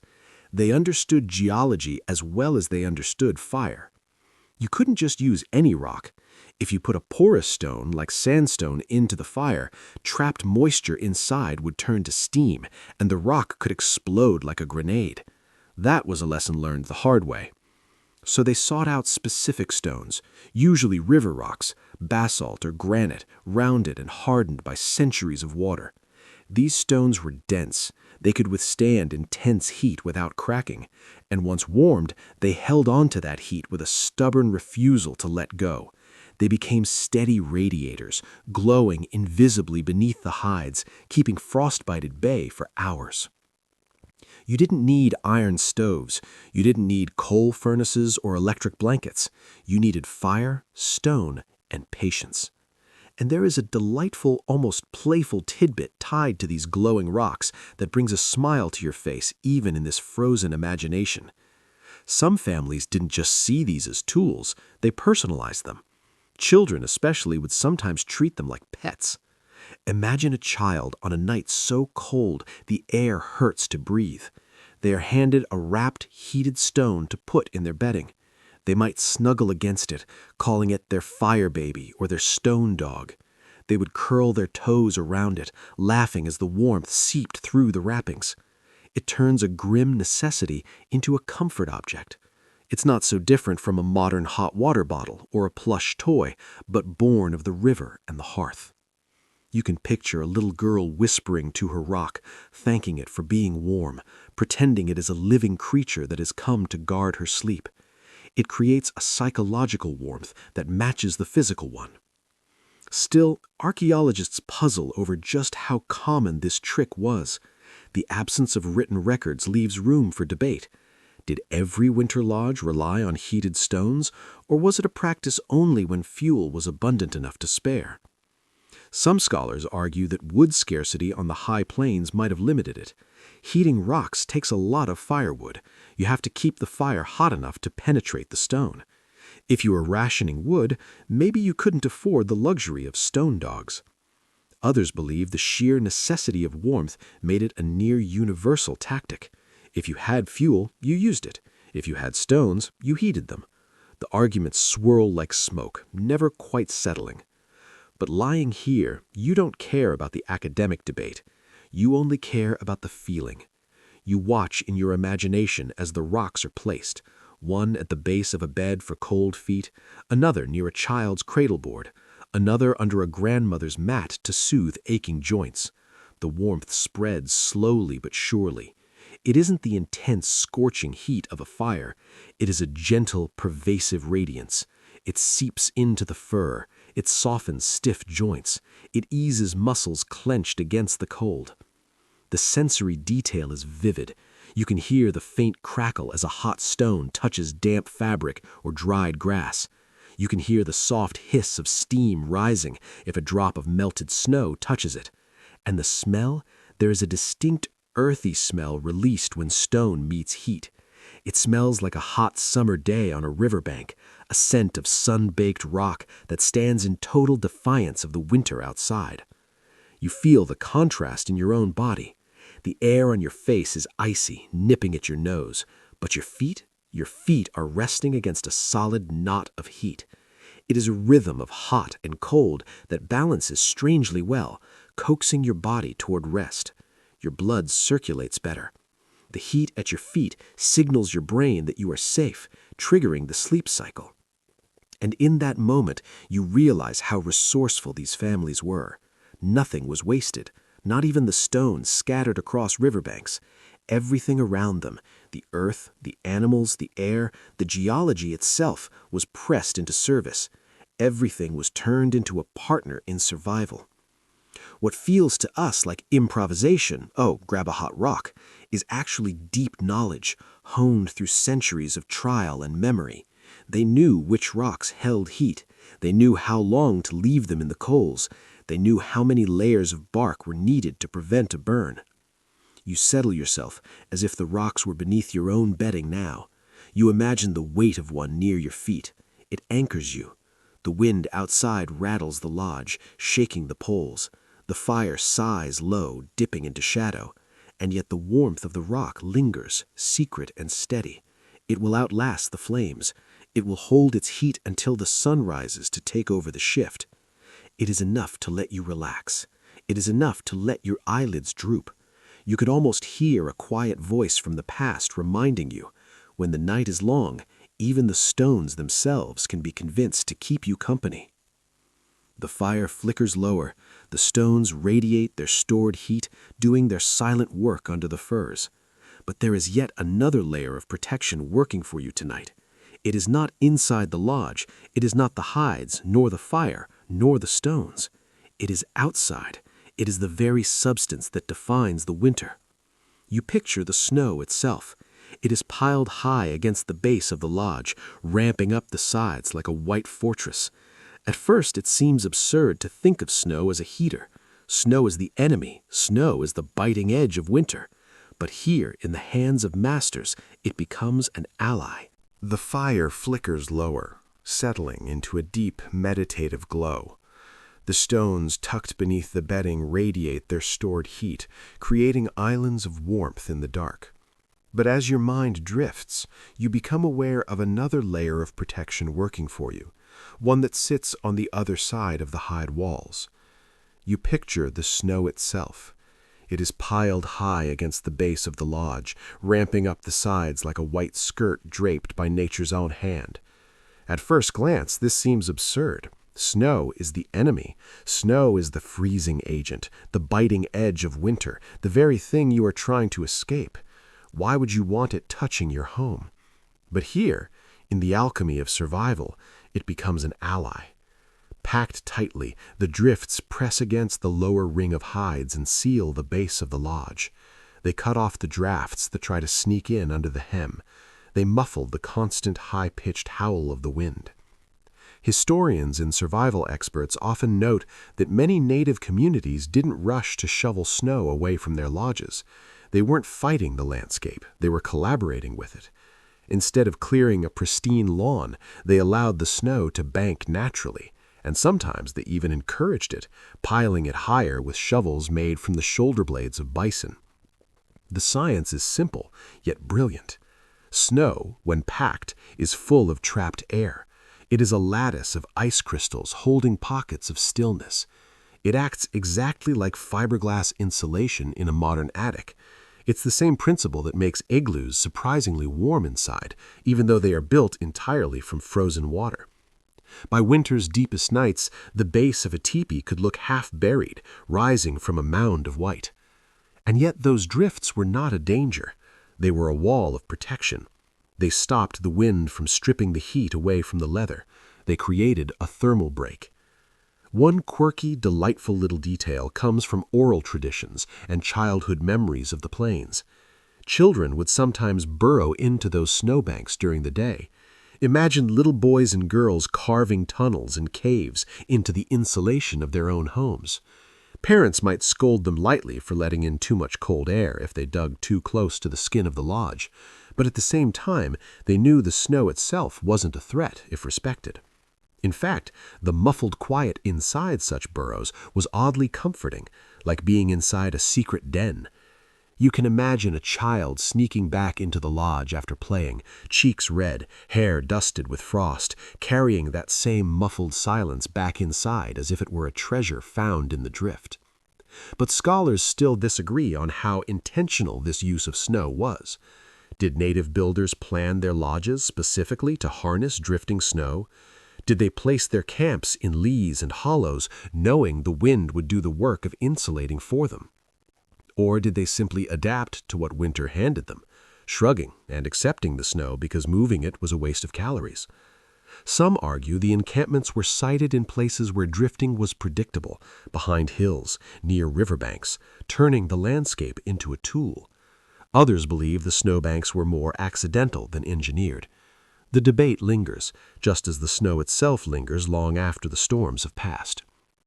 Inside the lodge, you feel the difference. The wind rattles the poles above, shaking the upper hides, but at your feet, the air is still. The packed snow has become a barricade. It forces the drafts to climb higher before slipping in, and by then, the heat of the fire pushes them back. The sound changes, too. The storm's roar outside is muted into a low hum. It sounds like distant ocean waves rather than an immediate assault. It is strange, almost soothing, to know the same snow that can bury you alive is also what lets you rest. You let your senses lean into it, hearing the muffled quiet, the absence of the whistling draft at floor level, feeling the way your breath seems steadier, the strange comfort of knowing walls are thickened by nature itself. Understanding, snow has turned from enemy to blanket, from killer to caretaker. You close your eyes and think how resourceful the people here were, how they refused to see only danger in their world. Instead, they found allies in the most unlikely places, allies that would keep them alive when the night stretched endlessly on. And so, as the wind keens above and the fire sighs low, you feel the snow pressing against the lodge like a gentle hand. It holds the structure steady. Outside, the world is fierce and merciless. But here, wrapped in hides and blanketed by snow, you find the quiet possibility of sleep. The night grows deeper, the fire smolders, the snow holds. And though the physical warmth is secured by stones and hides and snowdrifts, the real warmth, the kind that settles the heart, comes from something more intimate. You glance around the lodge and the shadows and notice how closely everyone lies together. It is not just a matter of space, it is a matter of biology. The night grows deeper, and though the fire smolders and the hides hold strong, the real warmth comes from something far more intimate than architecture. You glance around the lodge in the flickering shadows and notice how closely everyone lies together. Children are pressed between parents, elders are curled beside grandchildren. Even the dogs are tucked in at the edges, their furry forms filling the gaps between humans. Bodies form a patchwork of warmth as effective as any fur quilt. Out here, heat is shared. Survival is a group project. Historians and anthropologists remind us that communal sleeping wasn't just a matter of convenience or lack of space. It was a biological necessity. A single body loses heat quickly. Its surface area is exposed to the cold on all sides. But several bodies pressed together create a thermal mass. They create a small climate of their own. Families slept in tight clusters, breathing in unison. Their warmth mingled and circulated under the heavy hides, creating a pocket of air significantly warmer than the rest of the lodge. This arrangement echoes across human history and cultures, from Roman soldiers huddling under one cloak to Arctic hunters sharing snow shelters. In every case, it works. Body heat was the cheapest, most reliable, and most renewable fuel available. There was a quirky, heartwarming little tidbit passed down in oral stories from the plains. Sometimes, children would be tucked between two adults not only for their own comfort, but as living insulation. Parents joked that the little ones were like hot stones, radiating warmth both ways. They were small furnaces with high metabolisms. In the morning, when everyone stirred, laughter often broke out at how hair stuck up in wild directions from so much closeness, static electricity and bedhead being a universal human experience. You imagine the scene, groggy smiles in the dim light, a grandmother patting a grandchild's tangled head, everyone amused that warmth could be funny too. It brings a lightness to the grim business of surviving a blizzard. And yet, scholars still argue over how widespread this practice was in winter lodges. Some accounts describe entire extended families, 3 generations deep, all pressed into one lodge, sleeping in a single massive pile of furs. They suggest that personal space was a concept that evaporated when the temperature dropped. Others suggest that larger bands split into smaller households for privacy, even if it meant less shared warmth. Perhaps cultural taboos or social hierarchies dictated who slept next to whom. The evidence isn't neat. It leaves room for speculation. Was communal huddling universal, or was it situational? Did cultural norms or weather severity decide the sleeping arrangements? You lean into the image of such a night. The soundscape is intensely intimate. Soft breathing creates a rhythm. Occasional snores rumble like distant thunder. A child's whimper is hushed instantly by a gentle hand or a murmur. The warmth is palpable. It isn't just physical heat, it is emotional warmth. It is the profound sense that you are never truly alone in the dark. The fire may falter, the hides may flap, the wind may scream, but human bodies together create a sanctuary no storm can fully breach. Your own senses fill in the gaps. You feel the press of fur against your cheek. You feel the slow rhythm of someone's chest rising and falling beside you. You smell the faint scent of skin warmed by smoke and animal fat. It isn't glamorous, it is raw and earthy, but it is deeply human. It is the smell of life holding on. In this closeness, trust is unspoken. Everybody depends on everybody else, and nobody pretends otherwise. You cannot be selfish with your warmth here. To pull away is to hurt the group. To stay close is to contribute to the collective survival. And as you lie there, eyes heavy, you realize that the warmth you feel isn't just BTUs, British thermal units. It's kinship, it's memory, it's the reminder that survival isn't a solitary act. It's shared breath, shared space, shared nights. Out here in the endless snow, the warmth of a body beside you is the difference between freezing in isolation and waking to another day. The fire burns steady, the quilts of fur hold tight, and yet your attention drifts to the smallest figures in the lodge, babies. In a world this cold, where even adults risk frostbite in minutes of exposure, how did tiny bodies survive the night? They cannot shiver effectively to generate heat. They cannot pull up their own blankets. They are entirely vulnerable. You watch as a young mother lifts her infant from her side. The child is not just wrapped in a blanket, it is swaddled tightly in layers of fur and moss, nestled into a cradle board that is more than just a carrier. It is a tiny fortress against the cold. You watch as the young mother lifts her infant from her side. The movement is slow, deliberate, born of the instinct to disturb the stillness as little as possible. The child is not merely wrapped in a blanket, it is swaddled tightly in layers of fur and soft hide, nestled into a cradle board that is more than just a carrier. It is a tiny fortress against the cold. Mainstream historians and anthropologists emphasize that cradle boards were essential tools of survival, particularly for the nomadic peoples of the plains and the woodlands. We often see them in museum displays as beautiful objects of art, beaded, painted, carved. But here, in the dim light of a winter night, you see their engineering purpose. A baby bound in a cradle board was not left bare to the winter air. The board provided a rigid frame, a spine of wood that protected the infant from being rolled over in the crowded sleeping quarters. But more importantly, it was an insulation system.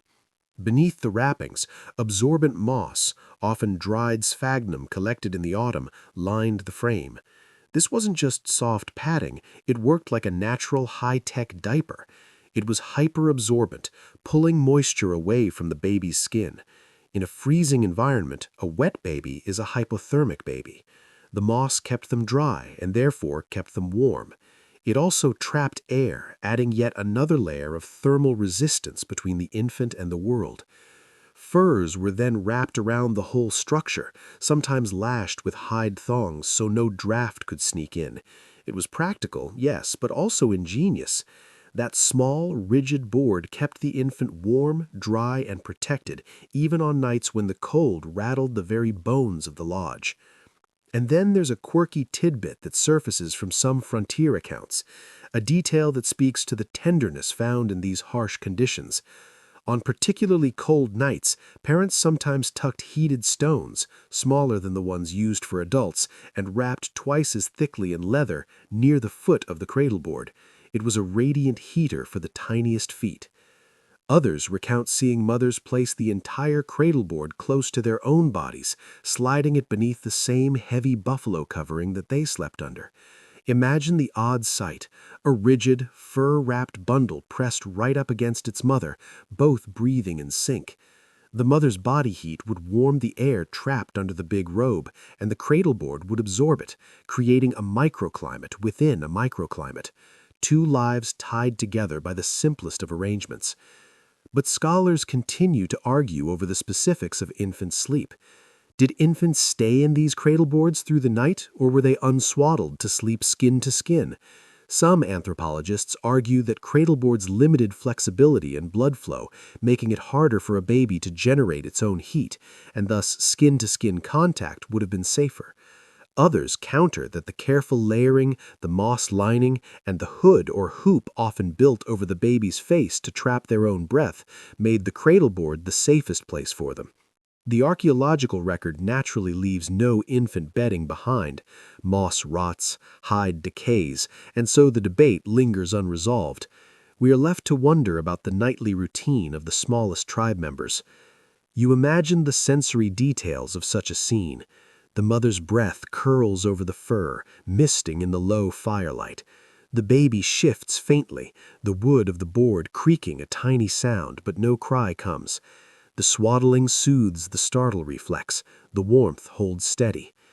You notice the faint scent of cedar bark woven into the wrappings or shredded for padding, a touch believed to bring both health and spiritual protection. The cradleboard itself leans slightly at an angle against the mother's bedding or is laid flat, the infant feeling cradled as if still in arms. And beyond practicality, the cradleboard carries cultural weight. It symbolizes belonging. The child is tied both physically and spiritually into the community. When the family lies down to sleep, they do so knowing the smallest among them is held fast, safe against the winter. It isn't just about survival, it's about trust, about the continuity of life. Even when the night presses hardest, as you watch the mother settle back, her hand brushing gently across the swaddled fur, you feel a hush settle in the lodge. The fire crackles, the hides flex faintly, but here in this corner, the quiet warmth of a newborn radiates more powerfully than the flames. And you realize that survival isn't measured only in how adults endure, but in how the most fragile lives are carried through the storm. Your gaze shifts from the cradleboard to the edges of the bedding, where movement stirs in the dim light. A dog stretches. It shakes its fur, a soft, dry sound like a rug being beaten, and circles once before curling back into a tight ball at someone's feet. Another lifts its head, ears twitching at the wind outside, then drops it again with a heavy sigh against the furs. You realize with a smile that even here, in the bitterest season, dogs are not just guardians or hunters, they are blankets. Historians point out that dogs were the first domesticated animals in the Americas, living with people long before horses arrived with Europeans. For native families, they were companions, beasts of burden, pulling travois sleds, and sometimes emergency food sources.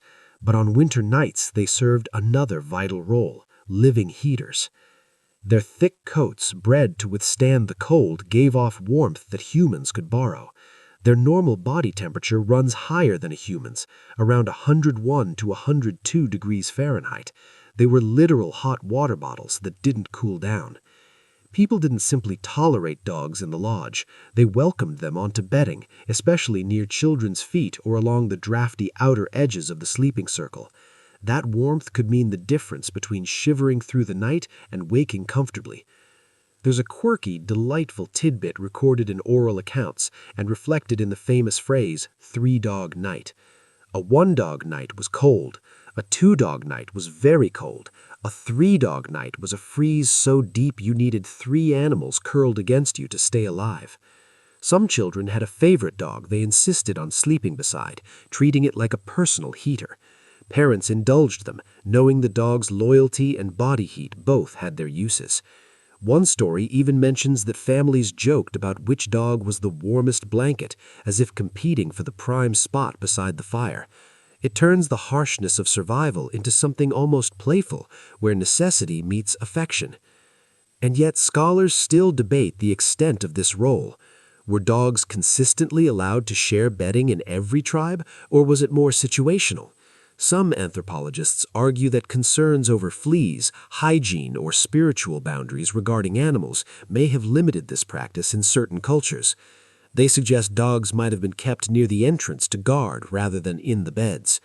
Others counter that in the brutal cold, practicality always outweighed scruples. If you are freezing and a warm, furry engine of heat is standing right there, you invite it in. The evidence, as usual, is mixed, leaving the question open-ended. Still, you can imagine the sensation clearly. The dog at your feet radiates steady warmth. Its breathing is slow and comforting, a rhythmic huff, huff that matches the fire. The faint scent of animal musk blends with smoke and hide, earthy but oddly reassuring. The weight of its body pins the fur down, keeping drafts from sneaking under the covers. You stretch your toes against its side in your imagination, and it shifts closer, pressing its back against your legs, as if instinctively guarding you from the cold. Beyond warmth, there is companionship in this arrangement. Dogs weren't just animals, they were part of the household, woven into the daily rhythm of survival. Their ears pricked at danger long before a human would wake. Their bodies warmed the bedding. Their presence offered a sense of security in the dark. Out here, in a world where wolves howl just beyond the circle of light, a haunting, wild sound that could chill the blood, a dog inside the lodge was more than comfort. It was reassurance. It was a reminder that you had an ally who spoke the language of the wild but chose to stand with you. The fire pops. The wind keens faintly at the smoke hole, but you hardly notice. Between furs, family, cradle boards, and the steady warmth of curled dogs, the night feels less threatening. The pack is together. You find yourself sinking into that timeless bond, marveling that something as simple as a loyal animal could tip the balance between fear and rest.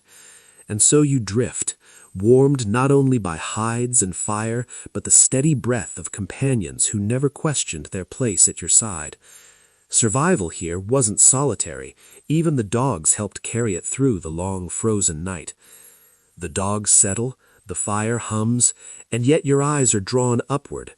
Above the glowing circle of flames, smoke gathers in a wavering column, slipping out through a hole at the top of the lodge. You realize this opening is no accident. It is the lungs of the home.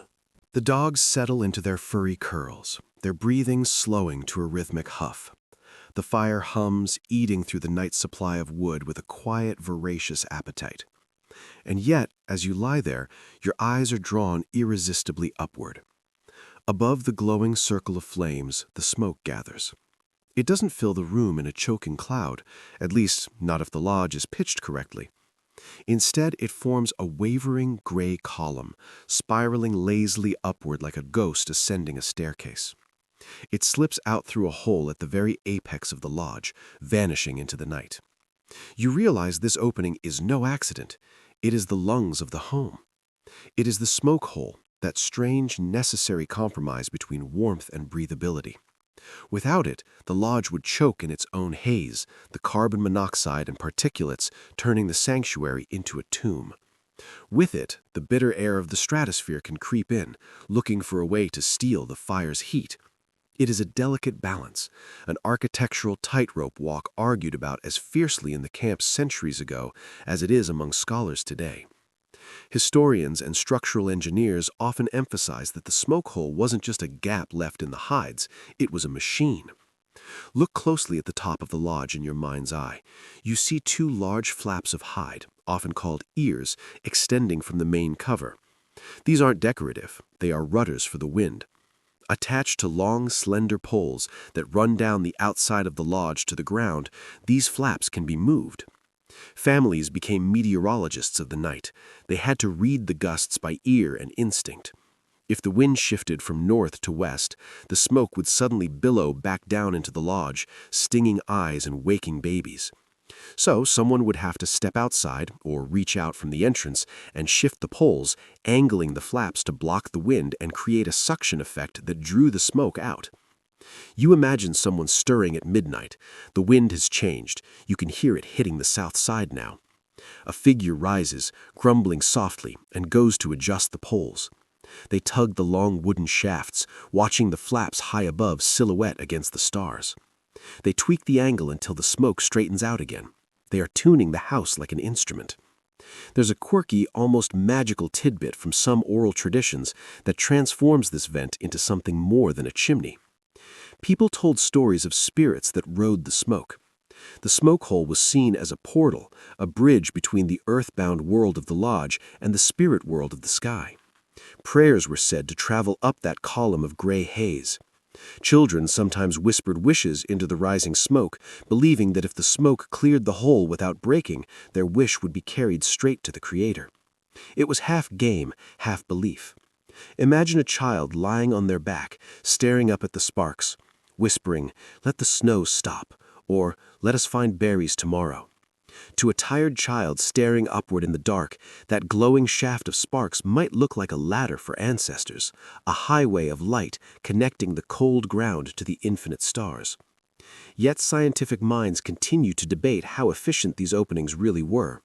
Some experimental archaeologists argue that smoke holes in buffalo hide tipis, no matter how well adjusted, let out too much heat to be truly effective in extreme cold. They claimed that the physics of the chimney effect, where rising hot air draws cold air in from the bottom to replace it, meant the lodge was constantly cycling cold air through the living space. They suggest interiors were far colder than memory suggests, perhaps only 10 or 15 degrees warmer than the outside air. Others counter this. They argued that proper angling, the use of the interior lining, the dew cloth, and the radiant heat of the central fire created a surprisingly stable thermal environment. They suggested the chimney effect actually helped circulate warm air along the walls before venting it. It is a delicate balance, an architectural tightrope walk argued about as fiercely in the camp centuries ago as it is among scholars today. You lie back, studying the vent above. You can feel the reality of it on your face. Cold air seeps faintly along the edges of the smoke hole, a heavy, invisible liquid dripping down. It kisses your cheeks. It is refreshing, in a way, a reminder of the oxygen you need, but it is also a reminder of the freeze. But without it, the smoke would sting your lungs, it would blur your eyes, it would make sleep impossible. The trade-off is inescapable. Breathe easier and risk a chill, or seal tight and suffocate slowly. The people who lived here didn't theorize about this trade-off. They lived it. They adapted to it, shifting hides as naturally as you might adjust a window or a thermostat. Your senses drink in the detail of the smoke hole. Sight, the faint glow of sparks rising through the black circle, bright orange against the deep velvet purple of the night sky beyond. Occasionally, a star twinkles right in the center of the opening, like a diamond set in the roof. Sound, the wind sometimes moans across the gap, blowing over the top of the poles like someone blowing over the lip of a bottle. Hoo, hoo. It is a soft flute-like sound that twines with the fire's hiss. Smell, the smell of wood smoke is strongest here, twisting upward. It clings to your skin, sharp but oddly comforting, as if reminding you that you are alive with each breath. It dawns on you that the smoke hole is more than architecture. It is compromise embodied. Every winter lodge carried this small, necessary weakness, an opening that could not be fully sealed, a vulnerability that made life possible. If they had sealed themselves perfectly in, the fire would die, and they would die with it. They had to leave a way out, and as you watch a cluster of sparks swirl up and vanish into the night, you feel the strange reassurance of it. Survival isn't about perfection. It isn't about creating a hermetically sealed bubble where nothing bad can ever enter. It is about management. It is about learning to live with small losses, a little heat lost here, a little draft there, in exchange for the greater gain of staying alive. You watch the smoke rise. It is hypnotic. It is a river flowing upward. Suddenly, the wind outside changes its tune. It rises from a moan to a shriek. The flaps at the top shudder. A small puff of snow falls through the hole, hissing as it hits the fire. Tss. Someone in the lodge stirs, perhaps the fire tender again. They look up, assessing. They decide the angle is still good. They lie back down. The trust in the system holds. You lie there under the quilts of fur, warmed by fire and by dogs curled at your feet, watching the connection between your world and the storm.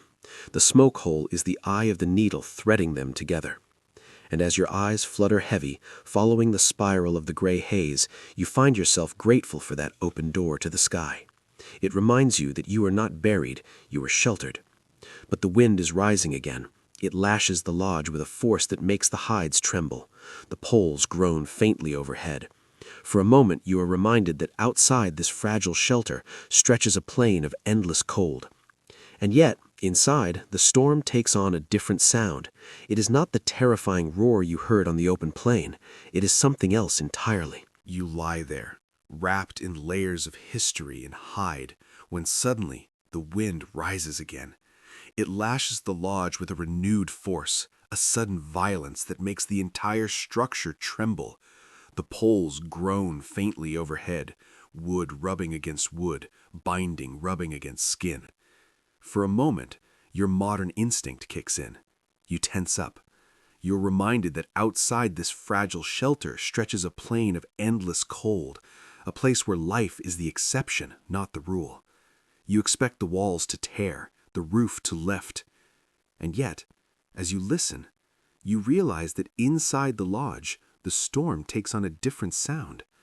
It is not the terrifying, high-pitched shriek you heard when you were standing out in the open. It has been transformed. It is muffled, softened, transformed into something you can almost fall asleep to. Historians and acoustic experts have noted how the unique construction of a hide-covered lodge created a soundscape unlike any other dwelling. The wind that would howl brutally in the open air hits the taut surfaces of the buffalo skin and changes pitch. It drums. The hides act like a giant drum skin, vibrating with each gust. Thrum, thrum, thrum. It is a low-frequency vibration that you feel in your chest as much as you hear with your ears. For families huddled inside, this steady percussion became part of the night. It wasn't the sound of danger. It was the sound of the shield holding. Some accounts even describe it as comforting, a white noise machine made of leather and ice. It was a constant reminder that while the winter raged outside, the lodge was standing firm. The storm could beat on the walls all it wanted. It couldn't get in. There is a quirky, imaginative tidbit found in oral lore that frames this perfectly. Children sometimes pretended the wind was a giant animal, a sky bear or a great wolf pawing at their lodge, trying to find a way in. They would lie under the furs and laugh at the thumps and flutters. "Do you hear him?" a brother might whisper to a sister. "He is scratching at the door." "Let him scratch," she would whisper back. "He cannot break the buffalo." Parents often encouraged these stories, perhaps because they lessened the terror of storms that could last for days. By turning the wind into a character, it became something known, something manageable, rather than a formless void. You picture a little one giggling under the furs, turning fear into play. Yet scholars still debate just how secure these lodges were against the fiercest blizzards, the whiteouts that bury landmarks. Some argue that no matter how tightly hides were lashed, fine snow and wind inevitably found their way in, chilling the interior and requiring constant sweeping. Others suggest that with enough layers and constant attention, the lodges were remarkably resilient, keeping families surprisingly warm even in brutal conditions. The archaeological record leaves only post holes and charred fire pits. It cannot record the sound of the wind or the stability of a wall. So the arguments remain unresolved, echoing like the sigh of wind through poles. But the sensory experience for you right now is unmistakable. The wind outside roars, but here it becomes a muted heartbeat. The fire cracks and counterpoint, offering its own rhythm. Together they form a lullaby of survival, the storm and the hearth singing in duet. You feel the vibration of each gust through the floor, a low thrum that travels up your spine. Not frightening, but grounding. It's the music of winter life, unavoidable yet strangely reassuring. You breathe deeply, filling your lungs with smoke-tinged air, and realize how the sound changes your perception of the storm. Outside, you would hear chaos. Inside, you hear persistence. The lodge doesn't silence the storm. It reshapes it into something survivable, even soothing. And as your eyelids flutter heavy, you find yourself grateful for the steady drumming. It is a reminder that the world beyond may rage, but within these hides, you are cradled in rhythm. The wind fades to a steady murmur, the drumming slowing down, and with the quiet, your other senses heighten. You inhale, and the night delivers its own perfume. It is a smell that defines this era. Wood smoke, thick and sweet, leather warm from the firelight, and something else, a savory, salty tang. You look up into the shadowy rafters of the lodge. Hanging there, suspended in the smoke, are strips of meat. These are the smells of winter survival, stitched into the fabric of the lodge. You can almost taste them on your tongue, layered like the hides overhead. Historians often remind us that smoke wasn't merely a nuisance or a byproduct of heat. It was preservation. It was a tool. The lodge itself was a smokehouse. Meats, fish, and even berries were hung in the upper reaches where the fire smoke curled thickest before exiting the vent. The constant exposure dried the food, warded off rot, kept insects away, and flavored it too. The lodge was both home and pantry. And the smell? It clung to everything. Clothes, hair, bedding, even skin. For the people inside, it was the smell of comfort. It was the smell of plenty. If the lodge smelled of meat, it meant the hunt had been good. It meant there was food to share. It meant you wouldn't starve if the storm lasted another week. There's a quirky little note from early European visitors, men who came from a world of perfumes and separate kitchens, who remarked that native lodges smelled so strongly of smoke and leather that they tasted it in their beards for weeks after leaving. Imagine stepping outside after a night here, carrying that scent wherever you went like a cologne of the wild. For the villagers themselves, it was hardly noticed. It was just part of existence, as natural as the air itself. It was the smell of being alive. But scholars still wrangle over how healthy this smoky world was. Did constant inhalation of wood smoke damage lungs over generations, or did people adapt? Some argue high mortality from respiratory illness in later years hints at the cost. Others suggest their outdoor lifestyle and genetic resilience balanced it out. Without medical records from the 1700s, it remains an open-ended question, lingering in the haze above the embers. You close your eyes and let the scent fill you more deeply. Smoke curls into your hair, rich and resinous. The hides around you give off an earthy musk, softened by age and use. From the corner, a faint sweetness drifts, perhaps dried berries or chokecherries hung in a pouch, their sugars caramelized by the ambient heat. The air is thick, layered, textured. Every breath carries the story of the lodge. And speaking of stories, the smells linger thick in the air, but soon another layer of the night's survival emerges, sound not from the storm or the fire, but from human voices. As the lodge quiets, the wind dying down to a whisper, you hear an elder begin to speak. The voice is low, deliberate. The cadence rises and falls like the crackle of embers. It is a voice practiced in the art of holding attention in the dark. Around you, children lean closer, eyes half-lidded but ears wide open. Even the adults pause their mending, their heads tilting to listen. Stories fill the darkness as surely as warmth fills the furs. Historians emphasize that storytelling was central to winter life. Summer was for hunting, for gathering, for movement. But winter? Winter was the season of the mind. Long nights, when work was done and storms kept families indoors, became the season of oral history. Myths, genealogies, hunting tales, trickster stories, all were passed from voice to ear, ensuring that nothing important was lost. Survival wasn't only about body heat. It was about memory. It was about identity. Without these tales, the cold nights would swallow more than just warmth. They would swallow meaning. And here is a quirky little note you might not expect. Some tribes had strict rules about when stories could be told. Many legends, especially those involving the trickster spirits like coyote or raven, were only to be told in winter. Why? Because in winter, the snakes and the bears were asleep. It was safe to talk about them without summoning them. If you told a coyote story in summer, you might invite trouble. But in the frozen safety of the winter lodge, you could laugh at the trickster all you wanted. Imagine drifting off while someone describes ravens stealing light from the sky, or coyote tricking a buffalo and getting tricked back. Laughter mixes with yawns. It creates a mood of lightness. Scholars still debate just how much of these tales were strictly for children and how much were community lessons disguised as entertainment. Were winter stories merely to pass the time, Netflix for the 18th century, or were they structured teaching moments? Some argued they were mnemonic devices to preserve complex histories and star maps. Others claimed they were deliberately moralistic, teaching children how to behave by showing them how not to behave, usually via coyotes' bad choices. The line between entertainment and education blurs, as it often does in oral traditions. You listen more closely. The elder's voice hums steady, the firelight flickering across lined features, hands gesturing slowly to emphasize a point. Each pause hangs heavy in the air, filled with expectation. A child giggles at a familiar part of the story, and an adult shushes gently, though a smile tugs at the corner of their lips. The rhythm is hypnotic.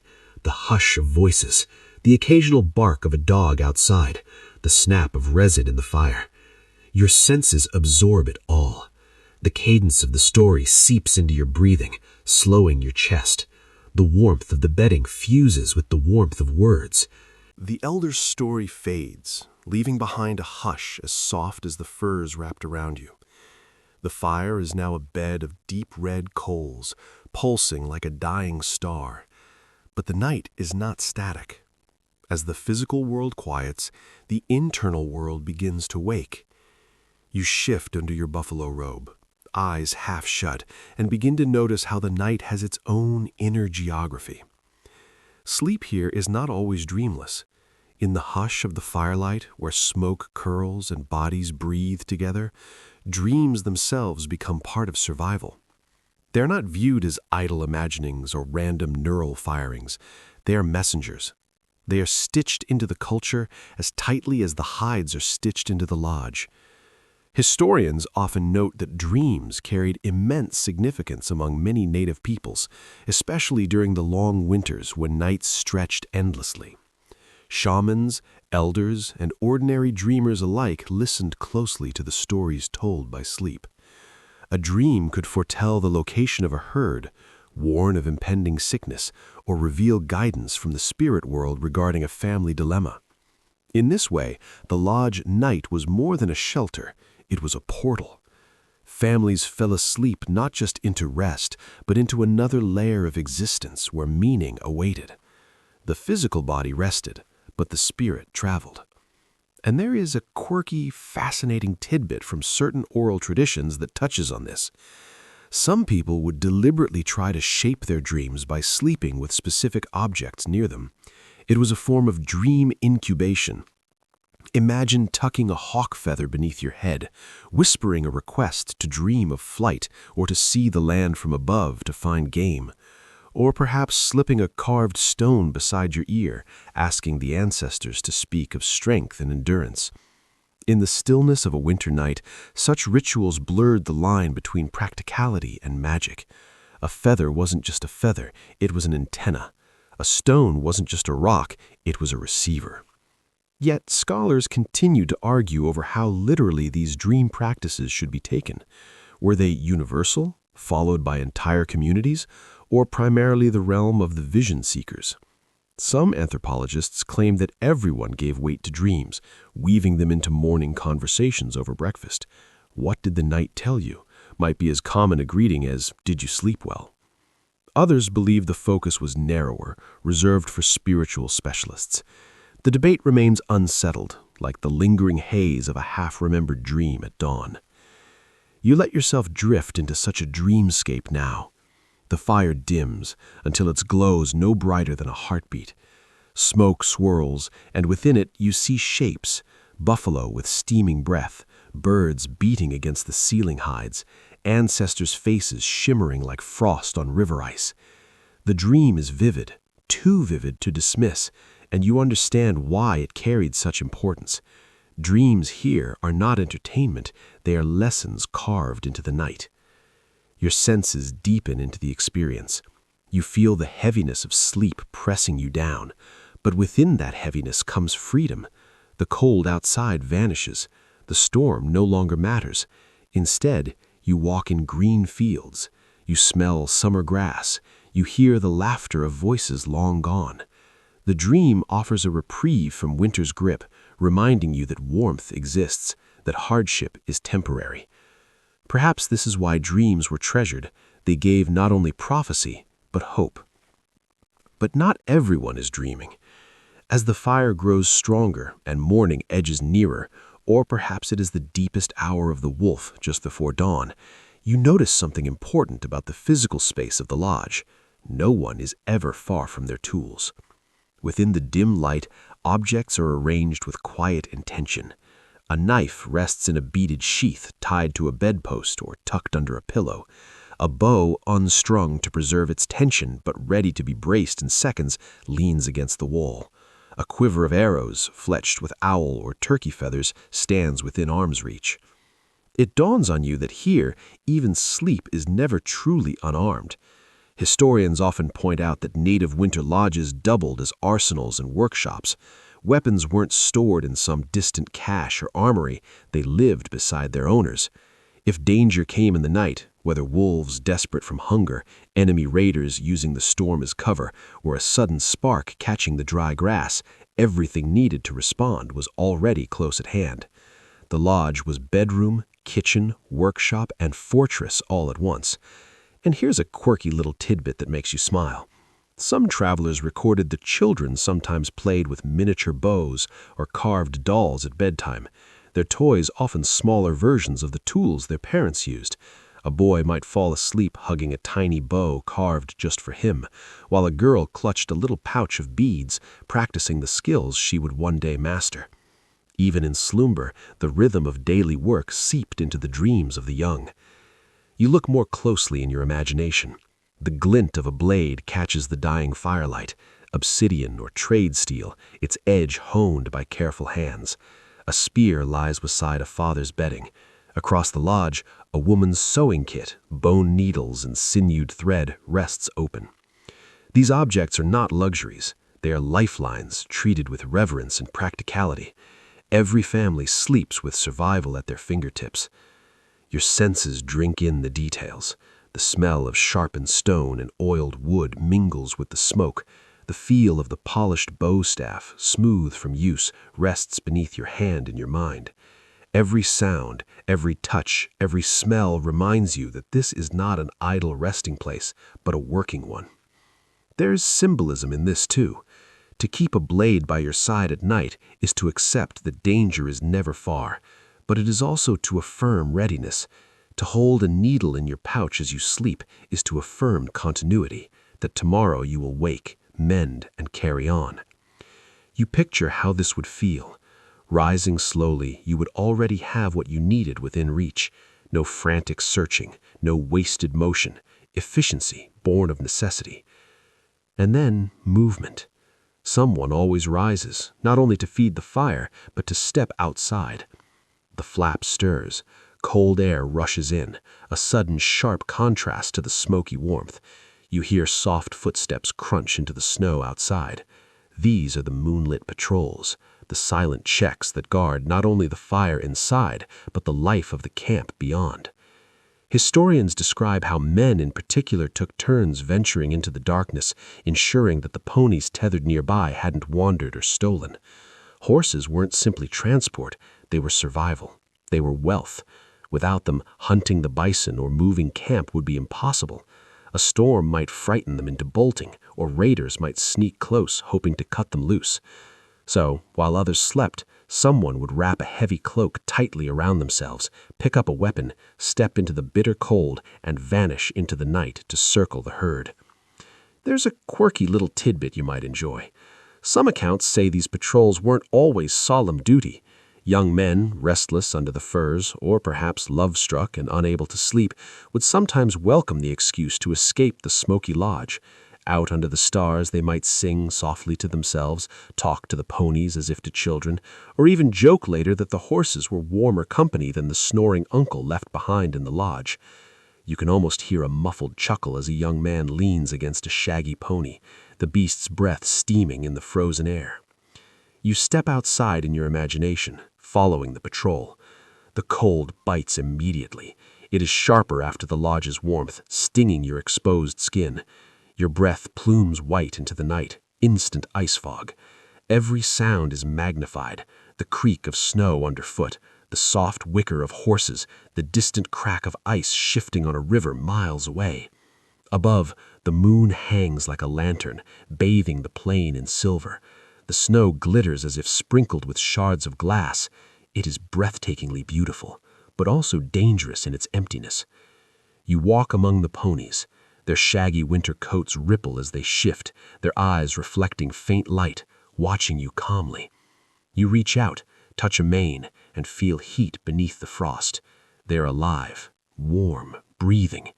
You realize their presence is a comfort, a reminder that not all warmth comes from fire. You listen for wolves, for raiders, for any sign that the night hides more than silence. The stillness presses, vast and unbroken, until even your own heartbeat feels too loud.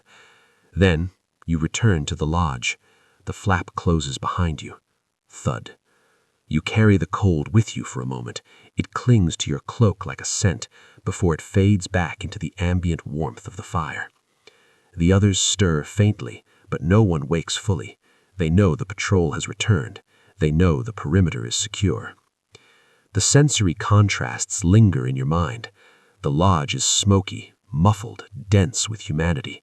The night is clear, sharp, filled with starlight and the crunch of frozen ground.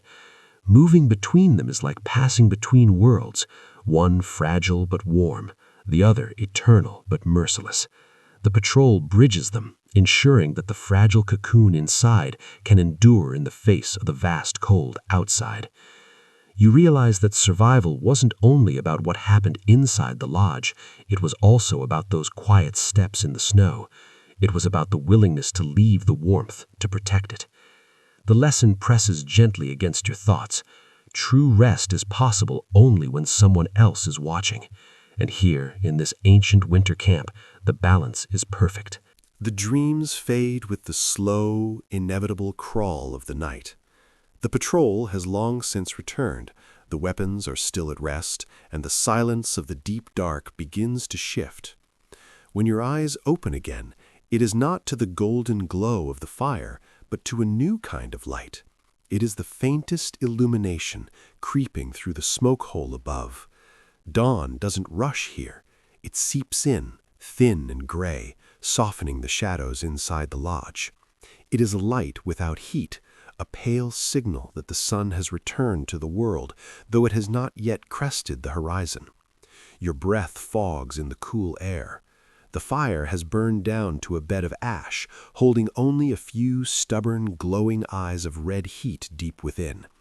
The temperature in the lodge has dropped. It is not freezing. The residual heat of the earth, the stones, and the bodies has done its work, but it is brisk. And when you look at the walls, you see the evidence of the night's battle. You touch the hide near your head, and you find it stiff. It is coated in a fine, glaring layer of frost. The night's heat, though carefully guarded, could not keep every corner warm. Physics has painted a masterpiece on the leather. Thin crystals of ice sparkle where condensation gathered and froze, glittering like fragile jewels in the first light of morning. Historians often describe this phenomenon. It is the result of human breath, warm, moist, alive, colliding with the bitter cold pressing in from the outside. The lodge has essentially exhaled onto its own skin, and the winter has frozen that breath into art. Families would wake to see their shelters gleaming faintly, as if a hidden hand had painted them with silver dust. It wasn't simply decoration, though. It was a reminder. It was a visible metric of how close the cold always lurked. It pressed in, ready to reclaim the night if vigilance lapsed. The frost line marked the boundary where the fire's influence ended and the winter's dominion began. And here is a quirky, delightful little tidbit that some oral traditions recall, a moment of joy in the harsh morning. Children, waking up under their heavy furs, would often sit up and draw shapes in that morning frost. Just as modern children doodle on fogged car windows, native children would use their fingers to trace trails across the hides. They drew zigzags, circles, animals, or even little handprints. Scritch, scratch. The sound of a fingernail through the ice crystals was a morning ritual. It turned the harsh evidence of winter into a moment of play. Laughter rose in the smoky dawn as a brother drew a funny face or a sister traced the path of a river. Imagine a grandmother scolding them lightly, perhaps saying the lodge wasn't a canvas, but secretly hiding a smile. She would enjoy the way the children left their art on the very walls that kept them alive. It was a sign of life asserting itself against the inanimate cold. "We are here," the drawing said. "We are awake." Yet scholars still debate how severe these frosts really were. Were lodges warm enough that only a thin rim of ice formed near the floor? Or were interiors so cold that frost coated every surface by dawn, showering down like snow when the wind shook the poles? Accounts vary wildly. Some explorers wrote of lodges surprisingly cozy, while others described them as nearly as cold as the outdoors once the fire burned down. Archaeology offers no clarity. Frost melts, leaving no trace. The question is suspended like the crystals themselves, glimmering and fragile in the historical record. You imagine the sensory experience of waking in such a place. Sight, the silver sheen on the brown leather, the gray light turning the smoke column into a pale ghost. Sound, the crackle of kindling being broken, the deep rasp of a man coughing into the smoky air, clearing his lungs after a night of inhaling wood fumes. Touch, the warmth of the furs versus the sting of the air on your nose, the dampness of the frost melting under your fingertip. The lodge comes alive slowly.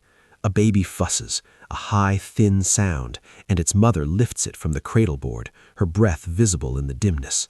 She murmurs to it, her voice rough with sleep. A dog shakes itself, the thwop, thwop, thwop of its ears hitting its head, sending up little puffs of frozen fur dust. Someone, perhaps the fire tender who was dozed off, stirs the embers.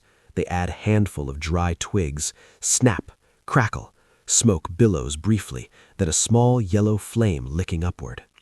The first true sound of morning is the fire catching. The warmth spreads unevenly at first. The air is still frigid in the shadows, but soon the lodge feels more alive. The smell of smoke thickens again, layered now with the faint scent of fat sizzling as someone warms a scrap of meat for the morning meal. The cocoon shifts from sleep to motion. The day has begun. There is symbolism here, too. The frost, though inconvenient, is proof of resilience. It shows that people and fire together created warmth enough for condensation to form in the first place. Without life inside, there would be no frost, only dry, frozen silence. The very crystals glimmering on the walls are testimony that breath was drawn, heat was shared, survival continued. And so you sit, rubbing the frost between your fingers, feeling it melt instantly into a droplet of water. You reflect on the fragility of life in these winters. Every night was a contest between warmth and cold, and each morning's frost was evidence that the battle had been fought and won.